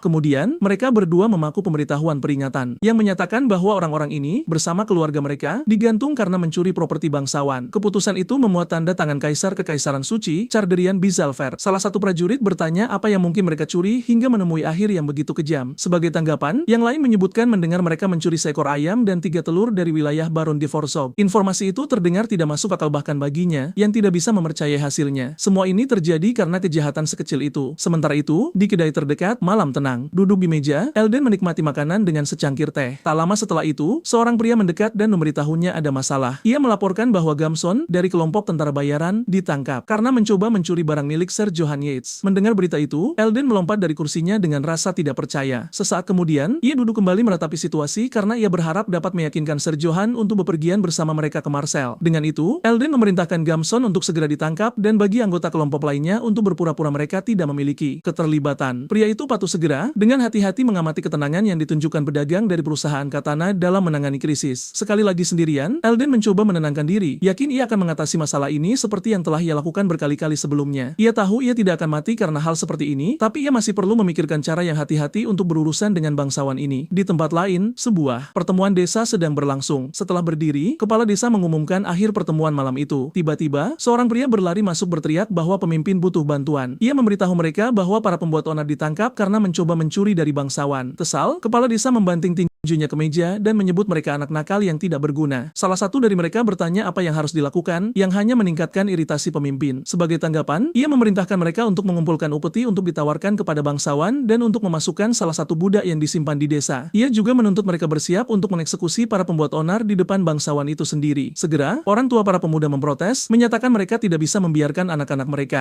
mati. Dimakan oleh kemarahan, kepala desa mengambil bangku, berteriak agar semua orang diam, dan menghancurkannya di lantai. Ia kemudian membentak orang tua, bertanya apakah mereka tidak mengerti gawatnya situasi atau apakah mereka lupa dekrit kaisar. Berteriak, ia menyatakan mereka perlu bertindak sebelum bangsawan itu melakukannya karena itu satu-satunya cara bagi mereka untuk bertahan hidup. Dekrit kekaisaran menyatakan bahwa siapapun yang mengingini harta benda bangsawan bisa dipotong lidahnya bersama keluarga mereka atau dihukum gantung. Di beberapa tempat, seluruh keluarga telah dimusnahkan karena dekrit konyol itu. Semua ini terjadi karena mereka menuntut ayam dan 3 telur daripada upah yang belum dibayar. Bagaimana Bagaimanapun, baginya, semua bangsawan bertindak dengan cara yang sama. Kepala desa kemudian berbalik ke salah satu ibu dan bertanya apa yang menurutnya akan dilakukan bangsawan yang diganggu anak-anak mereka. Setelah menyinggung bangsawan, ia pasti akan mencoba menghukum mereka dengan cara tertentu. Mungkin bahkan dengan membuat seluruh desa dipenggal sambil berceramah tentang kehormatan ksatria. Salah satu pria berargumen bahwa wilayah ini milik Kaun Cerpin, dan bahwa terlepas dari pentingnya rumah bangsawan itu, mereka bisa meminta bantuan Kaun. Sebagai tanggapan, kepala desa menyatakan bahwa bangsawan hanya peduli pada permainan kehormatan kecil mereka, tidak pernah tentang siapa yang hidup atau mati. Membanting meja, ia berteriak agar semua orang bangun. Sementara orang tua para pemuda menangis, yang lain tetap diam. Kepala desa kemudian bertanya apakah mereka benar-benar berpikir ia merasa senang tentang ini. Dengan penyesalan, ia meratapi harus mengorbankan anak-anak mereka. Tetapi ia menyatakan desa akan bertahan jika yang muda mati dan keputusan ini demi kebaikan semua. Kemudian, kerumunan berkumpul di bawah pohon besar saat penduduk desa mendekat. Ketiga pemuda itu tetap berlutut dan diikat di tanah sementara pria keempat tergeletak jatuh di samping mereka. Mengamati pemandangan itu, Johan menyadari situasi telah di luar kendali karena mereka hanyalah anak-anak desa yang mencoba mencuri pedangnya. Tampaknya mereka melakukannya setelah melihat senjata itu, yang membuatnya memutuskan ia harus menyimpannya tersembunyi mulai sekarang. Sebagian kesalahan, ia akui, adalah miliknya karena membawa pedang seperti itu secara terbuka, memutuskan hanya untuk menakut-nakuti mereka sedikit sebelum membiarkan mereka pergi. Duduk di kursi, Johan menunggu di tengah kerumunan. Tak lama kemudian, kepala desa mendekat dan bertanya apakah Sir Johan yang terhormat baik-baik saja. Tanpa ragu, Johan menjawab bahwa tidak, ia tidak baik-baik saja. Ia kemudian bertanya apakah kebiasaan di desa Rotsbeck adalah menyambut tamu dengan menodongkan pisau ke tenggorokan mereka dan menjarah bagasi mereka. Pada saat ini, kepala desa menjatuhkan diri ke tanah dan menawarkan permintaan maaf yang tulus. Mengambil kesalahan, ia menyatakan bahwa ia gagal karena tidak menjaga orang-orang bodoh itu agar tetap terkendali. Johan memperingatkan salah satu anak laki-laki untuk lebih berhati-hati lain kali dan memecat mereka semua. Tiba-tiba, kepala desa mengeluarkan belati. Mengangkat bila di atas kepala salah satu pemuda, ia menyatakan bahwa ia akan menebus dirinya dengan memenggal kepala mereka demi kehormatan Johan. Segera, Johan mengulurkan tangannya dan memerintahkannya untuk berhenti, memperjelas bahwa itu bukan miliknya, niatnya. Namun, kepala desa tetap bersikeras bahwa siapapun yang menodai kehormatan Sir Johan harus mati. Mengabaikan perintah itu, dia mengangkat belati kembali untuk mengeksekusi salah satu pemuda tersebut. Ibu si pemuda menutup wajahnya dan meminta maaf kepada anaknya. Namun, bila belati itu tertahan sebelum mengenai sasarannya. Dengan dingin, Johan bertanya apakah mereka tidak mendengar perintahnya untuk berhenti. Kepala desa dan para penduduk desa mengalihkan tatapan mereka kepada Johan. Dalam keheningan total, seluruh kerumunan menyaksikan pemandangan itu. Johan berdiri dan bertanya apakah semua orang sudah gila sampai tega membunuh orang karena alasan sepele seperti itu. Dengan tegas, ia menyatakan bahwa jika mereka ingin para pemuda itu menebus kesalahan mereka, maka tebuslah dengan uang. Mendengar ini, kerumunan menatap Johan dalam diam, menyadari sarannya mungkin terdengar terlalu gamblang. Ia berdeham dan mengatakan akan mengulanginya. Ia kemudian mempertanyakan bagaimana mungkin kehormatan lebih berharga daripada nyawa manusia, lalu memerintahkan mereka untuk melepaskan ikatan para pemuda itu dan segera pergi. Belati itu terlepas dari tangan kepala desa dan menancap di tanah. Terpukau oleh kekaguman, pemimpin desa berlutut terkesan dengan keputusan terhormat Sir Johan. Dengan lega, orang tua pra berlari untuk memeluknya, bahagia melihat anaknya selamat tanpa kurang suatu apapun. Kepala desa masih tak percaya bahwa bangsawan seperti itu benar-benar ada, yang mengonfirmasi bahwa perkataan Eldens memang benar. Sebagai tanda terima kasih, para tentara bayaran membungkuk kepada Sir Johan, berjanji untuk tidak pernah melupakan kebaikannya. Gamson juga meminta maaf, mengakui bahwa ia tidak menyadari betapa terhormatnya bangsawan itu dan bahwa ia justru tertipu oleh seorang bodoh. Saat pemuda lain dilepaskan, seorang pria berkomentar bahwa mereka beruntung karena ksatria lain pasti sudah membunuh mereka. Saat itu juga, pemimpin tentara bayaran mendekati Gamson yang memintanya untuk melepaskan ikatannya. Dengan pahit, Gamson meratapi nasibnya karena bergabung dengan kelompok tentara bayaran yang sial ini. Tiba-tiba, pemimpin itu mencengkeram wajahnya. Dengan ketakutan, pemuda itu bertanya, apa yang ia maksud? Dengan nada dingin, pria itu menyuruhnya untuk merilekskan tubuh, menyatakan itu akan mempermudah segalanya. Tak lama kemudian, sesosok bayangan muncul di belakang Gamson untuk menyerangnya. Saat Johan menoleh ke belakang, terkejut oleh gerakan tiba-tiba itu, Johan berbalik arah. Tubuh Gamson jatuh ke tanah, dieksekusi di depan rekan-rekan tentara bayarannya. Melihat pemandangan itu, Johan berdiri dan bertanya, apa yang sebenarnya mereka pikirkan? Sebagai tanggapan, pemimpin kelompok itu membenarkan tindakannya, mengatakan bahwa di bawah dekret kaisar, ia hanya mengeksekusi orang yang menginginkan kekayaan seorang bangsawan. Johan membalas, menyatakan bahwa kata-katanya tidak dianggap serius, karena ia yakin seharusnya tidak perlu melihat darah mereka tumpah. Di sekelilingnya, tentara bayaran lain dan Eldens menyaksikan semuanya dalam diam. Menanggapi Sir Johan, pemimpin itu menjelaskan bahwa bahkan tentara bayaran pun memiliki kehormatan dan aturan untuk dipatuhi. Menurutnya, tindakan pengecut Gamson telah menginjak-injak kehormatan mereka dan membahayakan nyawa kelompok, dan tindakannya hanyalah cara untuk melindungi aturan tersebut. Pemimpin itu kemudian menawarkan belatinya, menyatakan bahwa jika Johan merasa otoritasnya telah ditantang, ia harus menghukumnya. Pada saat itu, Johan menyadari pria itu benar, dan bahwa tentara bayaran memiliki kehormatan mereka sendiri, sesuatu yang ia coba lindungi dengan nyawanya sendiri. Dengan itu, Johan menyarungkan pedangnya. Kerumunan di sekitarnya terus menyaksikan adegan itu dalam keheningan mutlak. Kemudian, ia menepis bilah pedang pemimpin itu dengan tangannya. Secara terbuka, Johan mengakui bahwa ia tidak mempertimbangkan posisi tentara bayaran dan meminta maaf. Gestur itu mengejutkan baik para tentara bayaran maupun Eldens yang tidak pernah menyangka akan melihat seorang bangsawan meminta maaf. Johan kemudian meminta Han untuk menyimpan belatinya, dan tentara bayaran itu meminta pengampunan. Tak lama kemudian, ia berterima kasih kepada Han atas pengertiannya. Salah satu tentara bayaran memarahi Han karena menantang seorang bangsawan, tetapi diberitahu bahwa ia bisa menendangnya jika ia melakukannya lagi. Dari kejauhan, Eldens menatap Johan dengan pandangan baru. Bangsawan itu berbeda dari yang lain, adil dan berani, namun tanpa jejak otoriter sedikit pun. Hal ini menimbulkan pertanyaan di benak Eldens tentang bagaimana mungkin orang seperti itu bisa ada. Dengan ini, Eldens memutuskan ia akan menjadikan Johan sekutunya dengan cara apapun demi meningkatkan reputasinya sendiri di dalam kompi. Kemudian, kelompok tersebut melanjutkan perjalanan mereka di jalan yang diterangi matahari terbenam. Selama perjalanan, Johan memeriksa jam saku yang diambil dari barang rampasan. Sambil menunggang kudanya, ia menyesal memilih barang yang tampak paling berharga hanya untuk mengetahui bahwa jam itu rusak. Tiba-tiba, seseorang mendekat dari belakang. Seorang wanita muda memanggilnya Tuan Johan dan berkomentar bahwa sekarang ia perlu mengurus orang lain. Tak lama setelahnya, sebuah suara memanggilnya dari gerbang terdekat. Kepala desa mendekat dan menawarkan hadiah yang disiapkan oleh desa sebagai tanda terima kasih. Di antaranya, Johan mengenali sebuah jam dan terkejut mereka menemukan sesuatu yang begitu berharga. Selain itu, kepala desa juga menawarkan seorang budak, menyatakan bahwa anak itu menguasai geografi dan akan berguna. Itu adalah pertama kalinya Johan melihat seorang budak dalam kondisi yang begitu menyedihkan, dan membiarkannya seperti itu akan membahayakan nyawanya. Berterima kasih atas tawaran tersebut, ia meminta mereka untuk memandikan dan memberi makan pemuda itu sementara mereka bersiap untuk pergi, di mana kepala desa mengumumkan bahwa Goden telah diterima. Bahkan saat membawa anak itu, Johan merasa tidak nyaman dengan gagasan memiliki seorang budak. Di malam hari, kembali di perkemahan, para tentara bayaran makan daging di sekitar api unggun sementara salah satu dari mereka menyuruh Han untuk tidak minum alkohol. Goden mendekati Johan yang sedang membersihkan pedangnya dan memanggilnya Tuan. Pemuda itu menyerahkan makanan kepadanya dan Johan berterima kasih. Ia kemudian meminta Goden untuk mengubah cara memanggilnya dan mulai memanggilnya dengan namanya saja. Dengan penuh rasa syukur, anak itu berterima kasih. Sementara Johan bertanya-tanya apakah anak itu sebenarnya seorang wanita. Dengan penasaran, ia bertanya bagaimana seseorang yang terampil dalam geografi akhirnya menjadi budak, tetapi Goden menjawab itu bukan cerita yang menyenangkan. Pemuda itu kemudian bertanya apakah hal buruk juga terjadi pada para bangsawan. Johan menjawab ia ingin mendengar ceritanya terlebih dahulu, dan Goden setuju. Ia memulai dengan mengatakan bahwa ia dulunya adalah pedagang keliling yang bertanggung jawab untuk mengangkut dan menjual kembali senjata di wilayah timur. Seiring waktu, atas perintah seorang bangsawan, ia akhirnya terlibat dalam penyelundupan emas. Mendengar ini, Johan berkomentar bahwa kejahatan seperti itu akan berujung pada hukuman mati dan bahwa ia beruntung bisa selamat. Goden menjelaskan ia membutuhkan banyak uang untuk menghidupi keluarganya karena adik-adiknya sakit dan kelaparan. Untuk alasan inilah, ia terus mengirimkan emas yang diperintahkan bangsawan itu untuk disembunyikan. Sampai suatu hari ia dilaporkan oleh bangsawan itu sendiri. Johan menyimpulkan bahwa setelah kegunaannya habis, ia dibuang dan bertanya apakah setidaknya ia mencoba meminta pengadilan. Sambil menggelengkan kepala, Goden mengatakan bahwa karena dekret kaisar, ia bahkan tidak diberi hak untuk berbicara. Mendengar ini, Johan bertanya apakah ia berhasil mengirimkan uang itu kepada adik-adiknya. Pemuda itu menjelaskan bahwa untuk menghindari eksekusi segera, semua uang digunakan untuk menyuap para penjaga. Goden meminta maaf, tetapi Johan menjawab bahwa ia tidak perlu menyesali apapun. Dunia ini cukup kejam untuk membuatnya menggertakkan gigi. Tanpa kekuasaan, orang-orang diperlakukan seperti penjahat, dieksploitasi tanpa kesempatan untuk melawan kekejaman para bangsawan. Bahkan tentara pribadi keluarga Briggs tidak luput bertahan hidup dengan mencuri dari orang lain. Begitu pula penduduk Rotsbeck yang terpaksa mengorbankan anak-anak mereka sendiri untuk bertahan hidup. Apalagi Goden yang dijadikan budak setelah digunakan dan dibuang. Johan bertanya-tanya apakah semua ini benar-benar adil. Segera setelahnya, ia mengingatkan dirinya sendiri bahwa bukan saatnya untuk mengkhawatirkan dunia karena ia sedang diburu oleh pasukan kaisar dan bisa mati kapan saja. Kemudian, ia memanggil Goden yang merespons dengan sigap. Dengan tegas, Johan menyatakan bahwa mereka sekarang adalah kawan dan bahwa mereka harus bertahan hidup dan hidup dengan baik bersama. Wanita muda itu tersipu. Tiba-tiba, seorang tentara bayaran mendekat dan mengumumkan bahwa seekor monster telah muncul di dekat situ. Johan berdiri, meratapi kenyataan bahwa ia bahkan tidak punya waktu untuk beristirahat. Tanpa penundaan, ia bertanya di mana makhluk itu berada, dan pria itu menunjuk arahnya saat mereka semua berlari. Goden tetap di belakang, diam-diam mengulangi kata-kata Johan. Sesampainya di tempat yang lain, ia bertanya apakah monsternya dekat. Sebagai tanggapan, mereka mengatakan terlalu gelap untuk melihat dengan jelas, tetapi pasti ada sesuatu di dalam kegelapan. Saat itu juga, juga, Johan muncul dari balik semak-semak menyebabkan para tentara bayaran menyuruhnya untuk merunduk. Dengan tenang, ia hanya mengatakan bahwa semuanya baik-baik saja. Johan kemudian memerintahkan mereka untuk menyimpan senjata, meninggalkan para tentara bayaran dalam kebingungan total. Johan mengatakan ia akan melihatnya sendiri dan kemudian berbalik untuk memasuki hutan yang gelap. Han menyatakan bahwa melawan monster membutuhkan keterampilan khusus dan selalu berbahaya. Dengan nada serius, ia menegaskan bahwa misi kelompok adalah melindungi Eldens dan mereka tidak boleh mengambil risiko yang tidak perlu. Tiba-tiba, Johan berhenti dan memejamkan matanya, mengatakan ia bisa merasakan sesuatu. Melangkah beberapa kali ke depan, ia mendekati semak-semak dan mengenali tekanan yang familiar yang mampu membekukan hati siapapun. Di tengah kegelapan, sepasang mata menonjol di hadapannya. Johan mengidentifikasi makhluk itu sebagai serigala hitam pembawa sial, bajingan yang sama dari sebelumnya. Terakhir kali ia bertemu dengannya, hewan itu menyerang serigala-serigala Aketon alih-alih dirinya. Meskipun memiliki banyak kesempatan, makhluk itu tidak pernah menyerangnya. Itulah sebabnya Johan tahu serigala itu tidak berniat mencelakainya. Dengan tenang, ia meminta makhluk tersembunyi itu untuk keluar. Dari balik bayang-bayang, serigala hitam besar itu muncul di hadapannya. Sambil mengulurkan tangannya, Johan bertanya apakah serigala itu mengikutinya dan berterima kasih karena telah menyelamatkannya sebelumnya. Han bertanya apakah Johan benar-benar tahu cara menangani monster. Sementara salah satu tentara bayaran mengakui ia belum pernah melihat hal seperti itu. Serigala besar itu perlahan mendekat dan mengendus wajah Johan. Tiba-tiba, hewan itu menggigit kepalanya, menyebabkan salah satu tentara bayaran meneriakkan namanya dengan panik. Pada saat itu, Eldens melangkah maju dan menyuruh bocah kecil itu untuk menyingkir. Dengan kepala yang masih berada di mulut serigala, Johan meminta semua orang untuk tidak takut pada si besar. Sambil memegang hewan itu dengan kuat, ia mengungkapkan bahwa makhluk ini adalah penunjuk fajar. Dengan penuh semangat, Eldens hanya bertanya apakah itu benar. Bingung, Johan mengulangi nama penunjuk fajar, tidak memahami artinya. Kemudian, Eldens mulai menjelaskan bahwa di Kekaisaran Timur ada lagu lama tentang makhluk ini. Menurut legenda, pada malam yang diterangi bulan selama zaman perang besar, seorang pejuang memberi nama pada serigala tersebut. Nama itu adalah penunjuk fajar, dan serigala itu, setelah menerimanya, menundukkan kepalanya di hadapan pejuang tersebut. Matanya bersinar terang, dan semua orang berteriak saat mereka melihatnya berlari di garis depan medan perang. Di akhir perang yang memecah belah benua, pejuang itu membawa kedamaian dan mati sebagai pahlawan. Serigala hitam itu menangis selama 3 hari 3 malam, lalu pergi dalam perjalanan menuju tempat-tempat di mana ketertiban dan pahlawan dibutuhkan. Itulah legenda penunjuk fajar. Johan bertanya apakah Eldens tidak salah karena makhluk itu dikenal sebagai serigala hitam, pembawa sial. Sebagai tanggapan, Eldens menjelaskan bahwa penunjuk fajar berasal dari cerita rakyat Kekaisaran Timur dan bahwa banyak detail terdistorsi saat mencapai selatan. Mengutip sebuah bagian, ia mengatakan bahwa penunjuk fajar menghukum kejahatan dan tunduk pada pahlawan yang berani. Eldens menjelaskan bahwa frasa ini berasal dari teks kuno Kekaisaran Timur. Pada saat itu, Johan mulai memahami makhluk seperti apa sebenarnya makhluk ini. Eldens meminta izin untuk membelai serigala itu sekali saja, dan Johan setuju. Namun, begitu ia mencoba mendekat, serigala itu menggeram dengan ganas ke arahnya. Mengingat hal ini, ia menyimpulkan bahwa mungkin ia tidak boleh melakukan itu. Johan membelai serigala itu,